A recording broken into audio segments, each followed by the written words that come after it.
studios at the Centene Community Ice Center, presented by Bud Light and Skimmer's Original Vodka Iced Tea on 101 ESPN.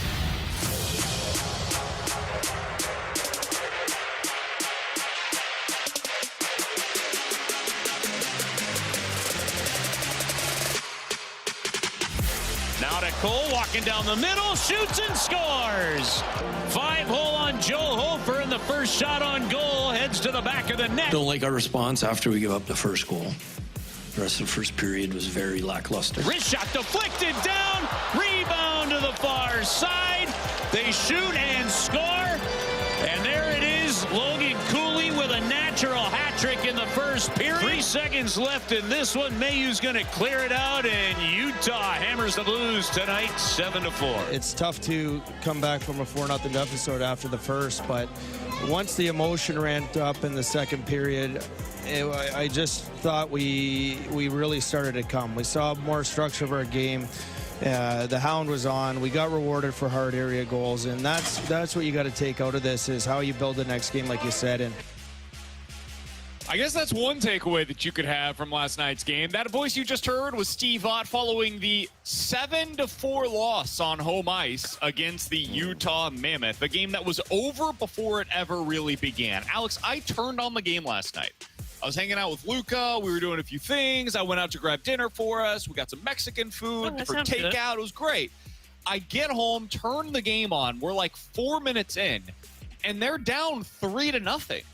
And you guys texted me. I think it was T-Bone that texted the group chat and said, well, this isn't good. And I was like, oh, God, what happened? And then I see the score. I'm like, oh, my God, what happened here? So, yes, they were able to come back, and, they made it interesting going into the third period. But, man, that game was over in the first. They got off to another sluggish start, and ultimately it costs them points again. Here's Jim Montgomery after the game talking about why he wasn't as upset after this game as he had been against, I think it was the Chicago game. I was not happy the other night. So my tone was, you guys recognized it. So you guys are good at what you do. But tonight, our response, was good. I feel like we kept coming back. We showed character tonight. We showed resilience. Now, would have liked to given ourselves an opportunity through our special teams to get a tie or have a pulled goalie where it's 5-4 instead of 6-4. Somebody that gets a little bit of tone, I can respect his ability to acknowledge as much. It was that Kings game. Kings game, they get a point out of it, so you've got this silver lining through it all of, hey, they at least pushed it to OT. They get a point out of it. Yeah, you sucked for the vast majority of the game. And last night it was the same thing. Alex, I can give them their kudos, I suppose, for not lying down, but that's the bare minimum. If you're going to be a playoff team and we're going to evaluate you as such this year, I'm not going to give you kudos for trying. That's the expectation. You don't get kudos when you go to take the ACT and you put your name on the exam. That's the bare minimum level of effort that's required for you to go out there and take the exam, right? They've got to grade it somehow, and your name being on it doesn't get you a 32 on the ACT. So last night, yeah, they tried in the second and third period. It was too little too late.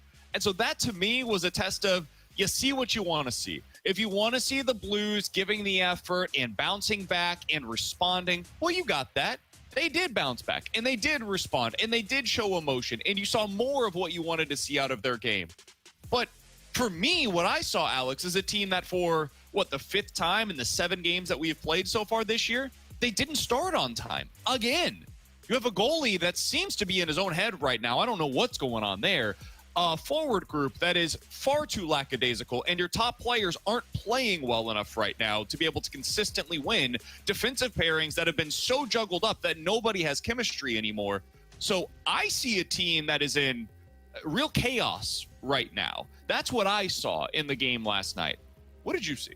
Let me see if I can channel my inner Julio Rodriguez on this one. That's what I saw. That's what I saw in the first period. I appreciate you turning off your main mic. Yeah, no, I wasn't going to scream into this one, and I wasn't going to tell Jordan to play the audio. I would just take care of that one myself. I mean, look, if you're an optimistic type of person, you saw what happened in the second and third period and said, good, hopefully that was their aha moment. Hopefully they can stop this whole, we're a transition team that likes to play with speed and can beat you with our skill. You're not there yet. You're not there. Utah's that. Utah could play that way. But look at what happened to Utah when you got to the style that's actually the way that you can succeed, by playing physical, by going to the front of the net, looking for rebounds. Man, you got under the skin of Utah in the second period. That should be the aha moment for the Blues of like, hey, we're still a forecheck team, right? It's not just dump and hope the puck comes to us. It's dump and chase and get the puck. So hopefully that was the aha moment. But what I'm seeing is still a mental fragile team. A team that when one thing goes wrong, it all snowballs. Think about this for a minute. Back to the Minnesota game. You give up a goal with 15:54 left in the first period. That was the Ryan Hartman goal. And then a minute and 30 seconds later, you give up another one. And then that game gets out of hand quick. Chicago, you actually push back in the first period. But what happens? You give up a goal 2.5 minutes into the second period, and then they unravel. The LA Kings game, you give up a goal a minute 47 seconds into that second period, and then you go with, 2 more shots on goal. And then last night, like Jim Montgomery said, I like the way they pushed, but you can't go down 4-0 after you give up 1 goal. Doug Armstrong at the beginning of the season said, what I don't like about the team last year was that when a game felt like it should have been 2-1, 1-0, 3-1, the Blues turned that into a 7-1 loss. That's what's happening right now. So I think this team is struggling with their identity because they think that this is a transition team that can play with the neutral zone and go through speed like Utah did. You're not there.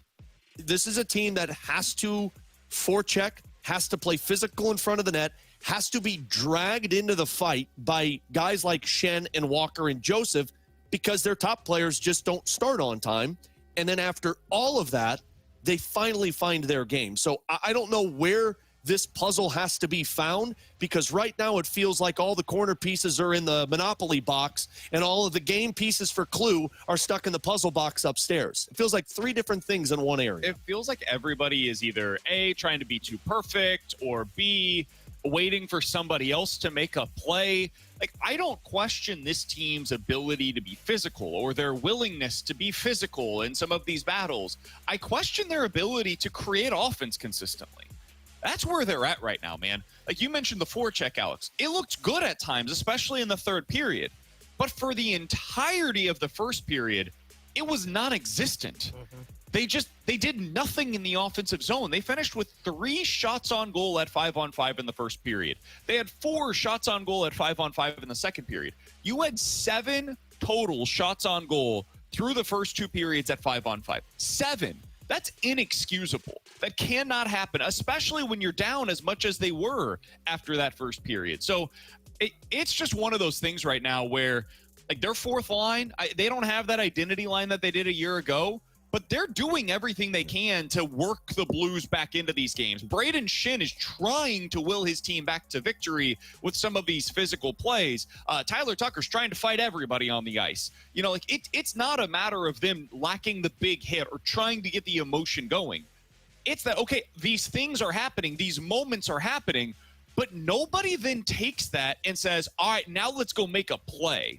They're lacking the playmaking element of this thing where they're just not shooting. They're not putting pucks on net. They're not putting pucks into the back of the net. And until this team starts creating more consistent offense, none of the rest of this stuff matters. They're not getting timely saves. They're not creating offense in front of the net. Those are the 2 things that turned their season around a year ago, and now they have neither of them. So I'm not fully in panic mode, Alex. No. I know it may feel that way and sound that way right now. I promise you I am not. But for all of the talk that we had about this team getting off to a better start and them having this opportunity to go through Camp Monty and all of these different things, well, this is the result of it so far. You're 3-3-1. You played lackluster in the vast majority of these games. You're actually pretty fortunate to have as many points as you do right now. This is not a team that's playing at a high level. It is certainly not a team that's gotten off to a good start. Well, and you missed the chance. I mean, your first 8 games are against Western Conference teams, and you've laid 4 against the Central. Yeah, and you've laid eggs in all of them. I looked at this last night. So you're 1-4 against the Central Division, and you don't play them again until after Thanksgiving. Last year, you were 0-4 against the Central Division and didn't play them until after Thanksgiving. 2 years ago, you were 2-4-1. 3 years ago, you were 1-5. Like, all of those seasons, you missed the playoffs or had to go on a 12-game win streak. So you've missed an opportunity that you're going to have to rebuild now moving forward. I think on top of them not having a generating offense problem,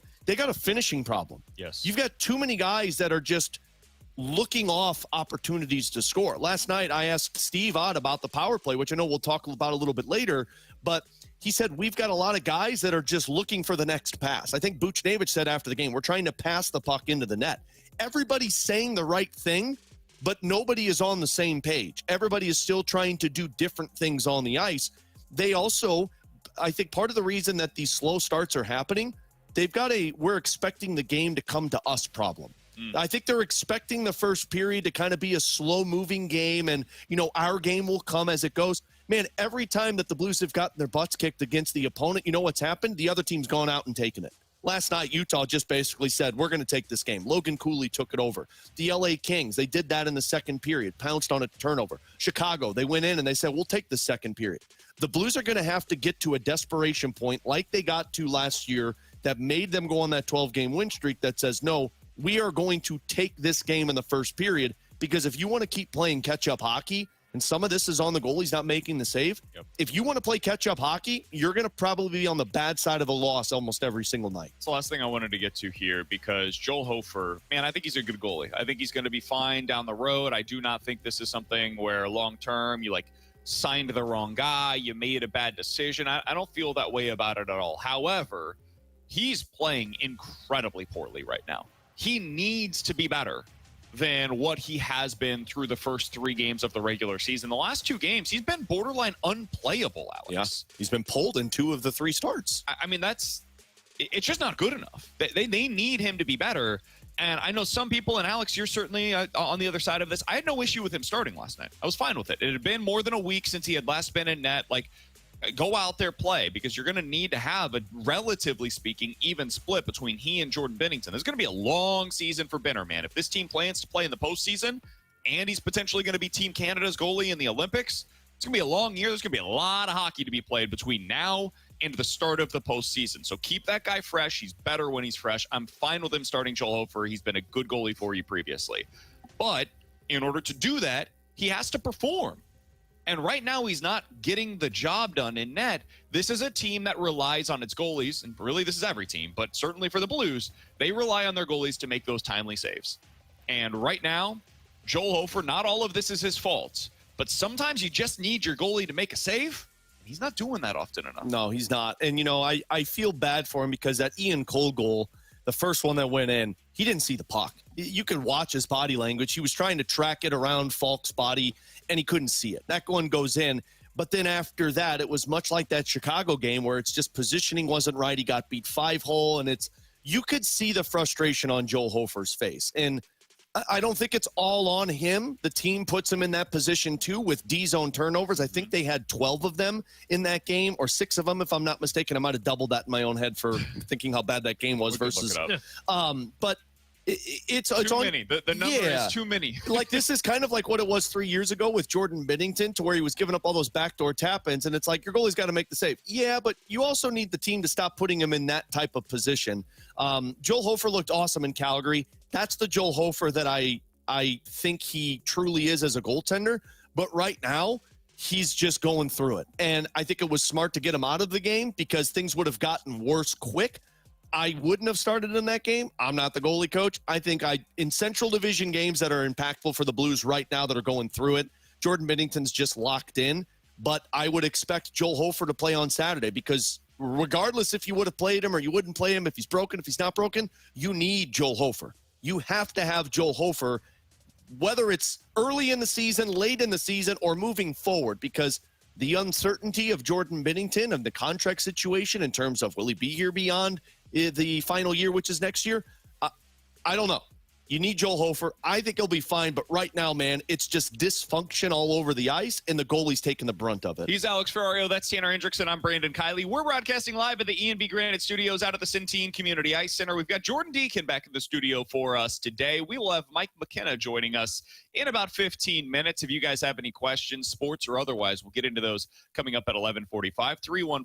314-399-9646. That's the Air Comfort Service text line to get those questions in. Also, the YouTube chat at youtube.com/101 ESPN STL. That is where you can go to watch us, as you can each and every day here on BK and Ferrario. It's 11:18. Your time check brought to you by Clarkson Jewelers, an officially licensed Rolex jeweler. Coming up next, we've talked about it all week long. Huge game tomorrow for Mizzou versus Vanderbilt. Game day is going to be there. They're going to have a bunch of different celebrities that are in attendance. Everybody seems to be picking the Commodores tomorrow against Mizzou. They are the most bet team in college football against the spread tomorrow. How are we feeling about this game for the Tigers? And we'll give you a little bit of insight into Illinois versus Washington next here on 101 ESPN.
Alex, it is the heart of the NFL season. That means that I'm opening up my Underdog app today, tomorrow, and Sunday to make sure that I get all the boosts in there. I get any of the potential gimme picks. It's always available for you on the Underdog app. But for me, I'm going to the college football slate for tomorrow. Obviously. Mizzou versus Vanderbilt. I've got a big one. I've got 5 picks.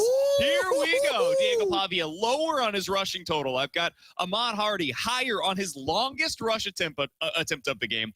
I think Bo Prabula is going to have a good day on the ground, higher on his rushing yards. Eli Stowers, the tight end for Vandy, I've got him higher on his receiving yards, and I think Brett Norfleet is going to get a touchdown in that game. Put all that together, it's 27-1 odds on the Underdog app. I like it for Mizzou versus Vandy. You can do the same thing in the NFL. I'm doing this for your safety, BK. Use the flex option to make sure you get it right if you don't get all 5. But whatever you do, have fun over on that Underdog app. Download it today. Sign up with the promo code BKO and score $100 in bonus funds or bonus entries when you play your first $5. Again, promo code BKO. Underdog, make plays, win money. Must be 18 plus and present in Missouri. Terms apply. See assets.underdogfantasy.com/web/play and get terms _DFS_.html for details. Concerned with your play, call 1-800-GAMBLER or visit www.ncpgambling.org.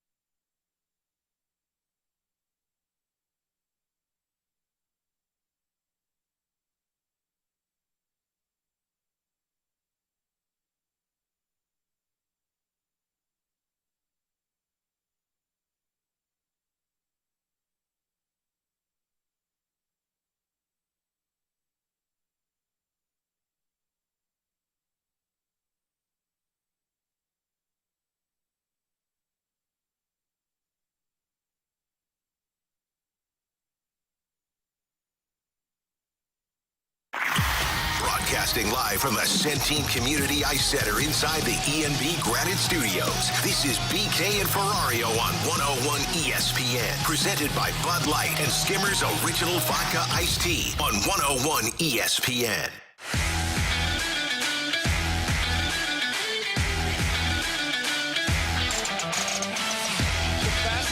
weekend in college football, and really the number one game of the weekend in the eyes of many, and certainly in ESPN's eyes, is Mizzou versus Vanderbilt. Alex, Vandy is seeking wins against ranked opponents in consecutive games for the first time in program history. They are favored in Vegas right now to do so, and many of the public bettors believe they'll get it done. They are the most bet team, according to John Ewing, in Vegas this weekend. What can go wrong? Of any team on the Saturday slate. Nobody has more bets on them to cover the spread this weekend than Vanderbilt. MIZ, baby. We've talked about this a lot this week. We've gone over a bunch of different matchups, what Mizzou can do running-wise, and Vandy, I think their defense is a little overrated in that regard. They're 62nd in yards allowed per carry this season when you don't include the sacks. I think that they have struggled a bit more than people would like to believe against SEC teams on the ground. Diego Pavia is an impossible matchup for everybody. Their running game is ridiculous. Their running backs are averaging more than 7 yards per carry on the season. Their offense is first in points per drive on the season. They're ridiculously efficient. They go to like 8 possessions per game. It's incredibly difficult to get the tempo up against them because they dictate the tempo. It's like going up against a service academy offense. Oh, boy. So, yeah, it's going to be a difficult matchup for Mizzou. There's no way around it. This is a legitimately good opponent, and you're on the road at Vandy this weekend. We've gone through a lot of the different matchups. We've talked around it in a number of different ways. We're now a little more than 24 hours away from the game. How are you feeling? How do you feel like Mizzou will be able to do on the field tomorrow? You know those emojis that you use on their phone where it's the shoulder shrug? Like, that's how I'm feeling about this game. Every time I could sit here and convince myself that I think Mizzou can pull this off, it keeps coming back to, but Pavia and that offense. And I think it's just because of how uncertain this Mizzou defense I am against this type of offense. Like, I think this defensive line is elite for Mizzou, but does that matter for a guy who can improv whatever he does with the football in Pavia? I know the secondary isn't great, so if Pavia can heave the ball downfield, is that where Mizzou's warts really are coming to? So as much as I keep questioning what's going to happen with Vanderbilt's offense and if they can put up points, the part that I'm having a hard time with is, do I trust Prabula to be able to put up 30-plus? Because I think that's what's going to be required. You're probably going to have to score 31, 32 points if you want to win this football game and get the stop from your defense. The stop, I think, can happen. The Prabula and Hardy and offense continuing to keep coming up with drives downfield, that's the part I'm skeptical of. Yeah, I have a tough time because I think the offense will be fine, especially because I think they could run the ball a little bit better than we expect going into this game. And if they do that, then they've got a shot. My question is, will they just get enough stops? Can they stop Pavia in that offense? And part of this is a little bit of mano-a-mano. Like Bill Connolly, his great piece that he always releases on Fridays, and, hey, look, Mizzou's 7th defense in success rate, and then Vanderbilt, very good at success rate as well, and their racks average at 7 yards per carry so far this year.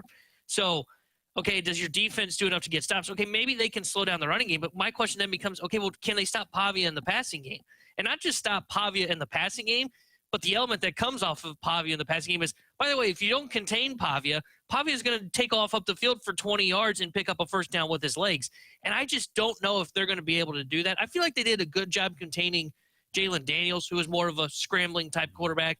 Same with Lenore Sellers. But Pavia is different. Like, he's the kind of quarterback that I said earlier this week, he can do what Jane Daniels did to Mizzou a couple years ago, which is he can win the football game by himself. He could throw for 3 touchdowns. He could escape a couple of sacks. And rather than saying, okay, on third down we get off the field, all of a sudden Pavia breaks a 20-yard run and we're still out there defensively. I think that this game will be played in the 8 to 9 possession range. I went back and looked at how many possessions Vanderbilt's got against their SEC opponents. They played 3 of them so far: South Carolina, Bama, and LSU. They had 9 against South Carolina, 9 against LSU, and 8 possessions against Alabama. So you're kind of in that range somewhere. I think it'll be on the lower end of that against Mizzou because Mizzou also grinds it out the way that they do, and I think they're going to have a lot of running game success in this game. And I don't mean that they're going to run for like 200 yards, but I think they're just going to find more efficiency with it than they have in the last couple of weeks. One of the things that I'm really curious about is how aggressive will Drinkwitz be on fourth down? Because if you're going to have a lower possession game, that makes each possession that much more valuable, right? You just need to score more often. in order to put up the points that I think are going to be necessary to beat a team like Vanderbilt, who I think first to 30 probably wins this game. I think that's kind of the range that you're talking about. Mm-hmm. And if you're Mizzou, that means not settling for field goals. That means you probably need to score 4 touchdowns in this game. And if you're only going to get 8 possessions, you got to score touchdowns on half of them, man. I think that this should be a super aggressive week for Eli Drinkwitz on 4th down. That has not been his MO. I was going to say, but will it be a super aggressive week on 4th downs? It's something that I have real concerns about. Their special teams have not been very good this season. If you look at where they're at, like in terms of the field position battle, they're not very good at it. They're one of the worst teams in college football this year. Meanwhile, Vandy's great in that area. Missouri does not have a kicker that they can trust very much, and that's no shot against Bobby Boots. He's, I think, eventually potentially going to be a good field goal kicker, but he was put into a position that he wasn't ready for as a true freshman. That's totally understandable. They've got a quarterback that I don't trust as much as the other guy. The only thing that's pointing me in the direction of Missouri is twofold. 1, their defense, and 2, their running game and the efficiency on it. If those things falter at all in this game, Vandy could win by 10. And that's what makes it such a scary game for Mizzou. So I personally will be picking Vanderbilt in this game. It doesn't make me feel good. I hope that Missouri wins the game. You fraud. But it's hard for me to look at it just objectively and say, like, Mizzou has some huge advantage in this specific area. I think Vanderbilt has more advantages going in than Missouri does. It's my honest to God opinion of the game. As I've looked more and more into it, it's hard for me to look at it and say, Missouri clearly has the better team. And it's on the road, and they've got the better quarterback, and they're going to probably dictate the tempo of the game. Just too many things in favor of Vanderbilt heading into this weekend. And Mizzou's on the road for the 2nd consecutive week against a difficult opponent. Part of the concern, too, that I have with Mizzou is like, and maybe I'm just basing this off of Auburn, but it feels like Mizzou doesn't like have that giant woke up in them until they're behind in the second half. And I don't know if you can afford to do that against Vanderbilt. Like Auburn, you could afford to do that against because the quarterback wasn't very good. And you're like, yeah, we could get our stops. Alabama, you saw enough chances. They keep giving you the football. And so eventually, if you're able to work through enough things, you find what's working. You're not going to have chances to work through stuff against Vandy when you have 8 total possessions. If you have 3 wasted chances, you're done. It's game over. And that's the part that it's just concerning. It's like in their mindset, I'm worried that it's, well, as long as we're keeping it close, we can get back into this one. This quarterback's not going to allow you to play that style. So the first half is going to be very impactful for Mizzou to either be in front or keep it a tie football game and showcase your aggressiveness to make Vanderbilt think. And to that point, if you fall behind early and you waste a couple possessions, to your point, then you get out of your game plan, which plays into 2 strengths of Vanderbilt. 1, you're throwing the football more, which, look, Birbula's fine, but I don't think we talked about this after the Alabama game. He's not a guy that's going to lift the ceiling on the offense. He needs to be more of the complementary piece on the offense. So now you're playing into more of a Vanderbilt strength if they're getting you off of your game plan. And then they get the ball back, and now they just eat that clock like you're talking about. And instead of saying, okay, well, it is a 8 or 9 possession game, all of a sudden it will look a lot like the Alabama game for Vanderbilt, where Vanderbilt lost that game 31-10, I think is what the final was. And part of that was they don't get a lot of possessions. They wasted a couple of them, and then they got out of their game plan, and the Crimson Tide were able to take care of them. All right. Other thing that we needed Let's to get talk to about here, the best game of the week. Like what? Illinois on Mizzou the versus the road. Red Wings? Or Blues versus the Red Wings? Good try, man. I was combining 2 things. Illinois they'll on the show road up this for that weekend They won. at the Washington Huskies. Washington's been a difficult team for me to get a grasp on this year. T-Bone, I like them. When I watch them against bad teams, I'm like, damn, they are really good. And then I see them against legit contenders, and I think to myself, I'm not sure how good they are. Saw them against Michigan. They couldn't get much going offensively. Michigan kind of owned them, honestly. Same thing was true against Ohio State. So they've had 2 real matchups this year and did not look good in either of them. It's a tough road test for Illinois. It's basically their college football playoff chances on the line. If they win this game, they got a pretty decent shot to get in. If they lose it, they're done. How do you feel about your Illini going into this weekend against Washington? I'm nervous. I feel like they win because I've seen them do kind of the game plan of or how I think this game's going to play out. You mentioned Washington's numbers. For context, when they go up against really good defenses, top 15 defenses in terms of SP+, which Bill Conley is the guy that created that, they average just 12.3 points per game. When they go up against a defense that's ranked 85th or lower, they are averaging 51 points a game. Illinois falls in at 48th in SP+. I think this is going to go a lot like the Purdue and Duke game. And what I mean by that is, now I mentioned the Duke game. People think of, oh, wow, that game was a blowout. If you go back and look at it, Duke outgained Illinois in that game in total yards. The reason that game ended up becoming a blowout was Illinois forced 5 turnovers. You look at the Purdue game. Purdue hung around in that game, and that game was a lot closer than what the score says. Purdue was able to get 453 yards of total offense against Illinois' defense. What was the difference? Purdue turned the football over twice. You look at Illinois on the season and what they have done so far defensively. Against 4 of their 5 power opponents, they've given up 400-plus total yards of offense. And the only one that didn't do that was Ohio State. Part of the reason, Illinois turned the ball over and gave them shorter fields. Illinois' defense is not very good. Illinois' defense is the one that makes you want to throw up when you watch it because they give up a ton of yards, and the only stops that they get are turnovers. And that is a dangerous way to live. I think Washington's going to put up about 27 to 33 points in this football game. I think Illinois will do the same thing. Illinois will win this football game if they are able to force turnovers and take care of the football. Do you think they're going to do it? I think they will because this is kind of what I've seen from them against Purdue, against Duke. I think Washington is more like the Duke category. They're a good team. They're a good, 7 or 8 win team. I think Illinois will force a couple of turnovers and they will win this game. It will be tight, but I think they win by a touchdown. I think Illinois gets it done. I know it's on the road. Coming off of a bye, though, I think is huge for Illinois. Getting some of their guys back healthy, I think, is really significant for Illinois. I also just like the spot in general for them.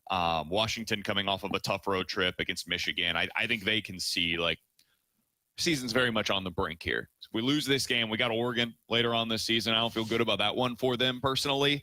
I don't think Washington is a team that's going to be able to hold serve and continue to fight for that college football playoff spot. Illinois knows everything that is on the line here. I think Illinois gets a win. I think they win it by 4 or 5 points. I think the spread is just on the opposite side of things here. Everybody's pretty excited that you picked Vanderbilt on the text line and on YouTube. Makes sense. They think that this is like a Mizzou win. So I shouldn't feel good that he just picked Illinois? I think they're saying we should pick Mizzou as the 3-point play for us this week. I don't have that kind of confidence in him. I don't even trust my boys. We'll get into Ask Us Anything. 314-399-9646 is the Your Comfort Service text line. If you guys have any questions, sports or otherwise, we'll get into those in 15 minutes. Mike McKenna, former NHL goalie, will join us to explain whatever the hell that was last night. We'll talk to Mike McKenna next year on 101 ESPN.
101 ESPN Sports Center.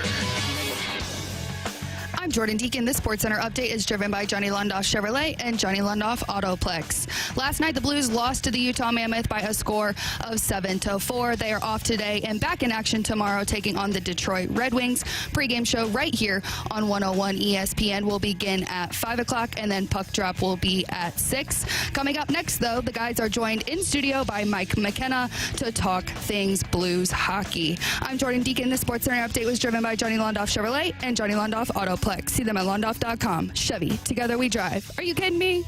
This is BK and Ferrario on 101 ESPN. Broadcasting live from the E&B Granite Studios at the Centene Community Ice Center. Presented by Bud Light and Skimmer's Original Vodka Iced Tea on 101 ESPN. We're going between the pipes with former NHL goaltender Mike McKenna.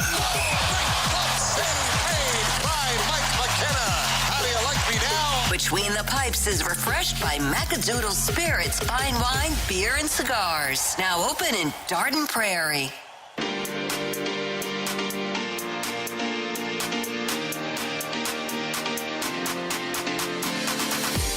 Alongside Alex Ferrario and Tanner Hendrickson, I'm Brandon Kiley. We're happy to be joined in studio once again by Mike McKenna, former NHL goalie. Joins us each and every week on BK and Ferrario on behalf of the fine folks over at Macadoodles. Mike, I feel like we are falling into a pattern here of talking about goaltending, not only because of your expertise, but because it is the biggest story for the St. Louis Blues at times this year. First of all, how you doing today? And second of all, what was that? What happened last night? I mean, there's a whole lot more than goaltending. You know, it's going to be a company line from the union on this one. Hell yeah. That's why I love you, Mike.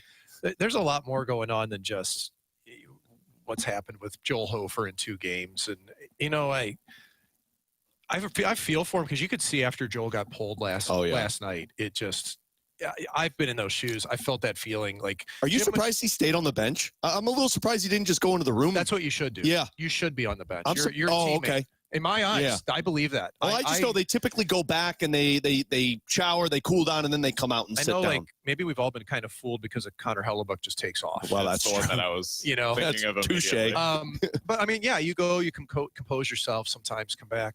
But you could see that when Monty went over to console Joel Hofer, like you can – especially now as a coach, like you have those moments where you just know a kid's had a really tough shift and you've got to come up to that kid and just say, man, like you're trying, it's going to be okay here. And you can almost read those words from Monty, but in Joel's head, it's just what is happening right now. This is 2 straight games where it just wasn't right. Yeah. And, you know, the first goal, Ian Cole's falling down when he shoots. So I'm going to tell you right now as a goalie, that's a really weird read because it's not coming off the blade properly. It's just odd.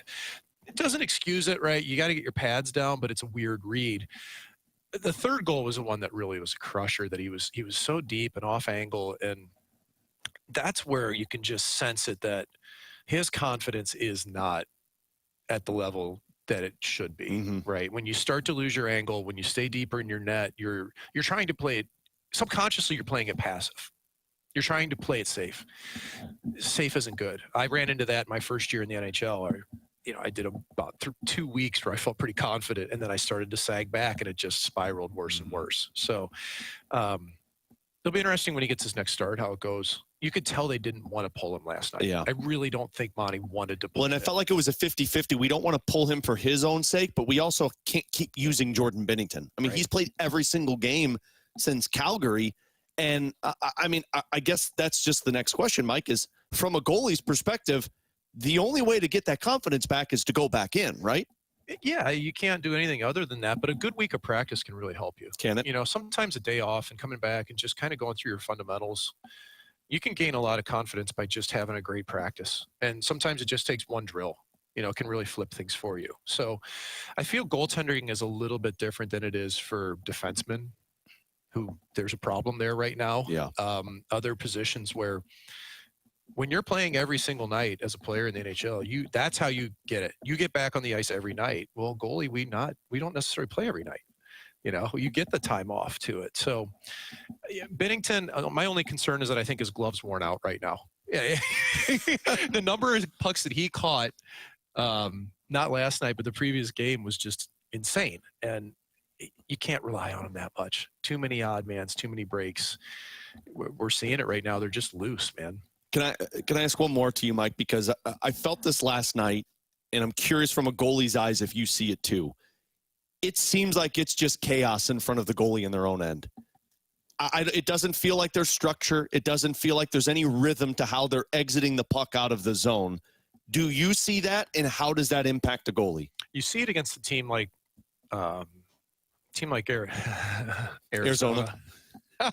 They even have a big dumb mammoth on the front of this, right? They've got a big pachyderm on this thing, and it's not dumb. I actually like their logo. That was very dismissive of me, but like, I like it. Mike's spicy today. But here's the thing with the Blues is that they do love to stretch the zone on the breakout, and at some point, if this isn't working, they may have to adapt to this to start coming a little bit lower and supporting closer, because I think always looking for the stretch, always looking for the long out, it's coming to bite them a little bit here as teams are clued into what their game plan is. You're seeing these teams in the Western Conference so often. So it's a matter of execution. It's a matter in getting to your routes, but I do wonder, is there a bit of an adaptation at least to maybe coming back a little bit lower in the zone to help to get the puck out? Because right now, yeah, they look disconnected, and that can happen when you're changing your D partners all the time as well, which has been happening so far for the Blues. So you mentioned a good week of practice. We're talking to Mike McKenna, by the way, former NHL goalie, joins us each and every Friday here on BK and Ferrario. You mentioned a good week of practice could help Joel Hofer. But Alex mentioned, since October 13th, Jordan Binnington has played in every game. That means for 2 straight weeks, he's playing basically every game that the Blues have participated in. Would you go to Hofer tomorrow against Detroit? Would you stick with Binnington? Like, what would you do here scheduling-wise? Binnington's playing tomorrow night. Yeah. There's at this point of the season, even though you're only 7 games in, the Blues need wins, and they need a rock right now. And, for better or worse, I don't think after watching the last game, Joel's in a position, Hofer is, to be that guy right now. And if you got to ride your horse for a week or 2 here, you're going to need to. The problem is they've got that ugly back-to-back coming up where they're in Pittsburgh and then at home. And you're not playing Binnington in both those games. But that does give you a bit of time frame, if you can, to hopefully buy Joel 4 or 5 days of work with Dave Alexander. I'll probably play Benner in that home game. I would want – listen, man, this home ice thing is – people are already freaking out about it. We can't win at home, man. It's been 3. I'll get rid of the jerseys. Well, it's nothing to do with the jerseys, It is wild to see them not have the energy at the start of a game. It really is, man. Like, these fans are so good in this city. They will rally behind you. They will do. This city is so good with our sports teams and the Blues. It's wild. Even with like Sonny back in the lineup, you got a bit of a bump, but the rest of the squad's it's got to be there. Have you been on teams like that, Mike, that have issues starting games, and how do you fix it? Well, during my career, I played for some teams that were all over the place. No. It's funny, actually. Like, I looked at it the other day. I was like, man, I played for 9 NHL teams. Okay, 2 of those I only took warm-ups for, mind you, and practice. But, like, only one of those teams I was ever on made the playoffs. Like, in retrospect, this is good. And I didn't play a lot of games, okay? So I can't – if I played 20 or 25 games and those teams didn't make the playoffs, I could throw it on my shoulders. I think I can objectively, with license, say that those teams weren't very good, and I didn't have probably the best chance, frankly, as a goalie to really succeed, So, yes, sure. I saw this a fair amount where, like, starting games on time is really a matter of not just your first line starting. It's that every line knows their first shift on the ice has got to be a crusher. You have to touch somebody. You've got to get a puck on the net. Like, and it's mindset, but it's tactical. Sometimes you got to run something crazy. Like, we had a team like that one year where we decided, you know what, we've done terrible. Let's just run a face-off play and see what happens. We did. We went down and scored, and all of a sudden, like, we ran on a streak for like 5 straight games. So sometimes you have to get creative with it. Last thing that I wanted to ask you about, Mike, Logan Mailloux. I don't like talking about it every day, but it's a conversation, man. Like, he's a -2 last night once again. He was paired with Cam Fowler, finishes playing about 10 minutes, and if you like the analytics side of things, was the lowest graded player on the ice for the Blues once again. What are you seeing with him right now? Well, the hard part is you put him with Fowler and you expect his game to really step up. and it didn't happen. We're seeing a player who's out of sync, who's used to pinching, who's used to being up in the play. That's still preached within this organization, but the timing of it isn't right. You do have to look at history of a player.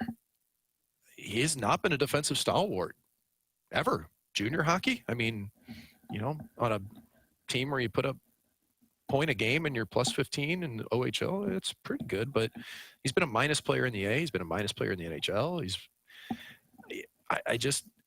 He's under-seasoned right now, and right now, starting a season at the NHL level and being proclaimed on the team and everything, it feels like the moment's heavy because he's trying so hard. He's running so hard. I love his effort. Obviously, he cares. But the game sense and the decision-making is not happening at the speed of the NHL right now. I've talked to a lot of friends of mine that were watching them, NHL players, former NHL players, current NHL players, and what you're going to hear from people that have played is that this is a player that should be in the American League right now. Yeah. And what you have to disassociate is that doesn't mean this is a bad player or a player who can't play in the NHL. But right now he needs to play meaningful minutes, not 10 minutes a game, and he needs to have confidence doing it. And you can just see right now he's trying to overcompensate for the lack of experience, lack of speed by effort. And it's just kind of going the other way. I love what I see from fundamentally. It's just the comfort level isn't there just yet for him. I got one more hockey question before we talk Macadoodles, Mike, because on the offensive side, they've got points, but it just feels like they're not driving games in terms of Thomas, Buchnevich, Holloway, who was on the fourth line last night. Is that a concern to you, or could it just be a slow start 7 games into the season? Well, you hit one player that, if you want to get specific, since Buch signed the big contract, we've seen a third of a season that was worthwhile. Mm-hmm. It took 2/3 of last year to get going, and it's still not going now. So he's got to play direct. When I'm coaching kids at a peewee level and I'm saying you're a left winger or right, if you're playing wing, when this guy's on his game, this is who you should watch because he can skate, he can lug the puck, man. He gets to the middle of the ice. I don't see him in the middle of the ice enough right now. I don't see him in the high slot. I don't see him getting the puck on and off the blade. And I don't know if that's symptomatic of playing with really skilled puck distributors that you're trying to find options, but it's got to be more direct and at the front of the net. They're just not getting there right now. And I think, Buch is part of that. Holloway has surprised me because he had been a big driver for them and he will be. We talked about his ceiling this summer, 80 points, but right now he's out of sync as well. So it's just a direct game. Get it to the point and go to the front of the net. Like, just get it done like that, and somebody throw a puck in the net on the power play. That's what they were doing last year. At the end of the season, when they were having all of their success, especially against Winnipeg in the playoffs, like the games where they had success, they played that style. Yeah. That was it. It was just a very simple game, a direct game, and right now it seems like they're out of sorts with all of that. It's a fast team. It's a team that thrives on motion in the offensive zone. It's a team that thrives on getting pucks low to high and moving. But right now you'll end up seeing – I love that Broberg went down, and I can't believe the number of wraparound goals that guy scored. How did that goalie not move? So it's freakish. Like, you don't score wraparound goals anymore in the NHL, and Broberg's like the king of it. Did Vanderbilt get stuck, or did he just realize he wasn't making that turn? You want to get deep on the goalie. Yeah, because I kind of am very curious. Broberg's reach throws people off, and where he carries the puck, he can shoot at any moment from where he's carrying it down to the goal line. And Vejmelka got to the point of no return. Yeah. Where it's like in Back to the Future 3 when the train's going off the tracks and you see the sign that literally says point of no return, and Doc Brown's going, "Run, Olivia!" And he had to drop. And it's like, oh, he's going to shoot. Yep. I have to drop. And he doesn't drop. He doesn't shoot because nobody does wrap around it anymore.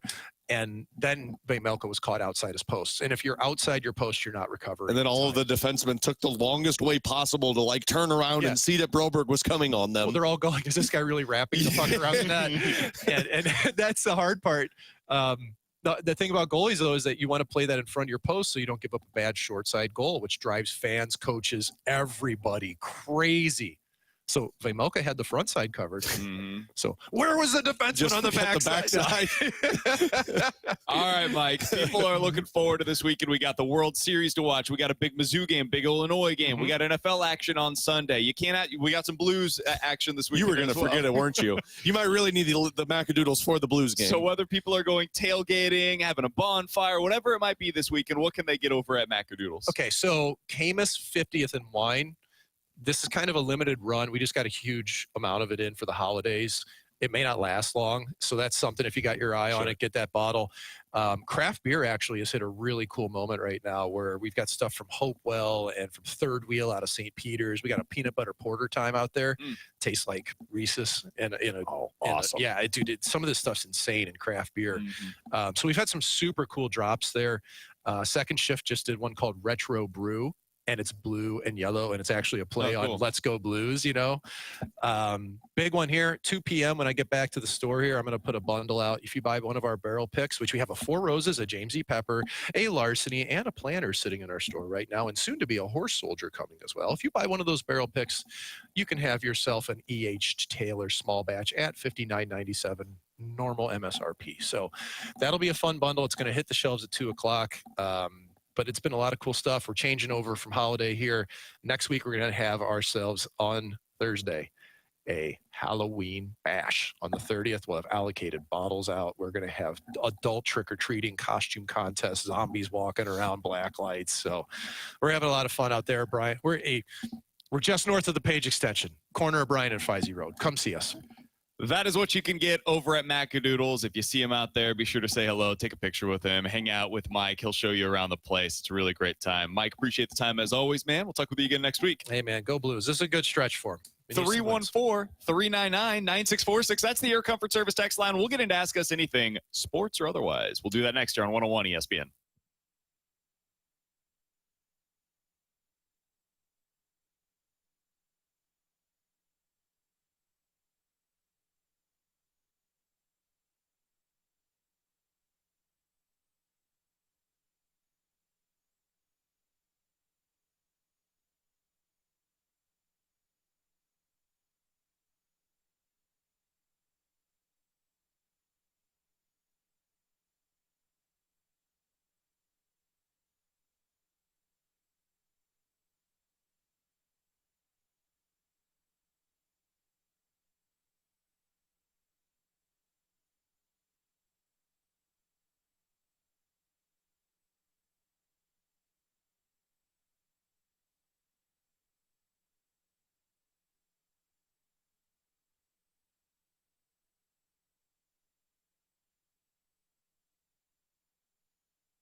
Alex Ferrario with you to talk about my friends out at Ted Drew's famous frozen custard. Look, we're all down a little bit from the Blues game last night. You know how to just raise your spirits? Go get some Ted Drew's famous frozen custard. A Friday night should be like that crisp 60 degrees out. It's a perfect time to go out there and check out a St. Louis tradition that has been around since 1929. It's not just a custard stand. It's 4 generations of families that have been running this business built on quality service and a love for St. Louis, and it has been consistently there, and the tradition is always there. My family does this. We're doing a trunk or treat later tonight, so before the trunk or treat, we're going to go to dinner and probably get some Ted Drew's, then go to it. I know, a lot of sweetness, but that's okay for my girl. So go on out there, check out the specialty options that they have. Mix and match whatever flavors you want. While you're there, check out the Ted Drew's gift shop. They got a history museum as well where you can walk through, see tons of different items from the years of Ted Drew's famous frozen custard, Route 66, and you could buy some Ted Drew's apparel or Ted Drew's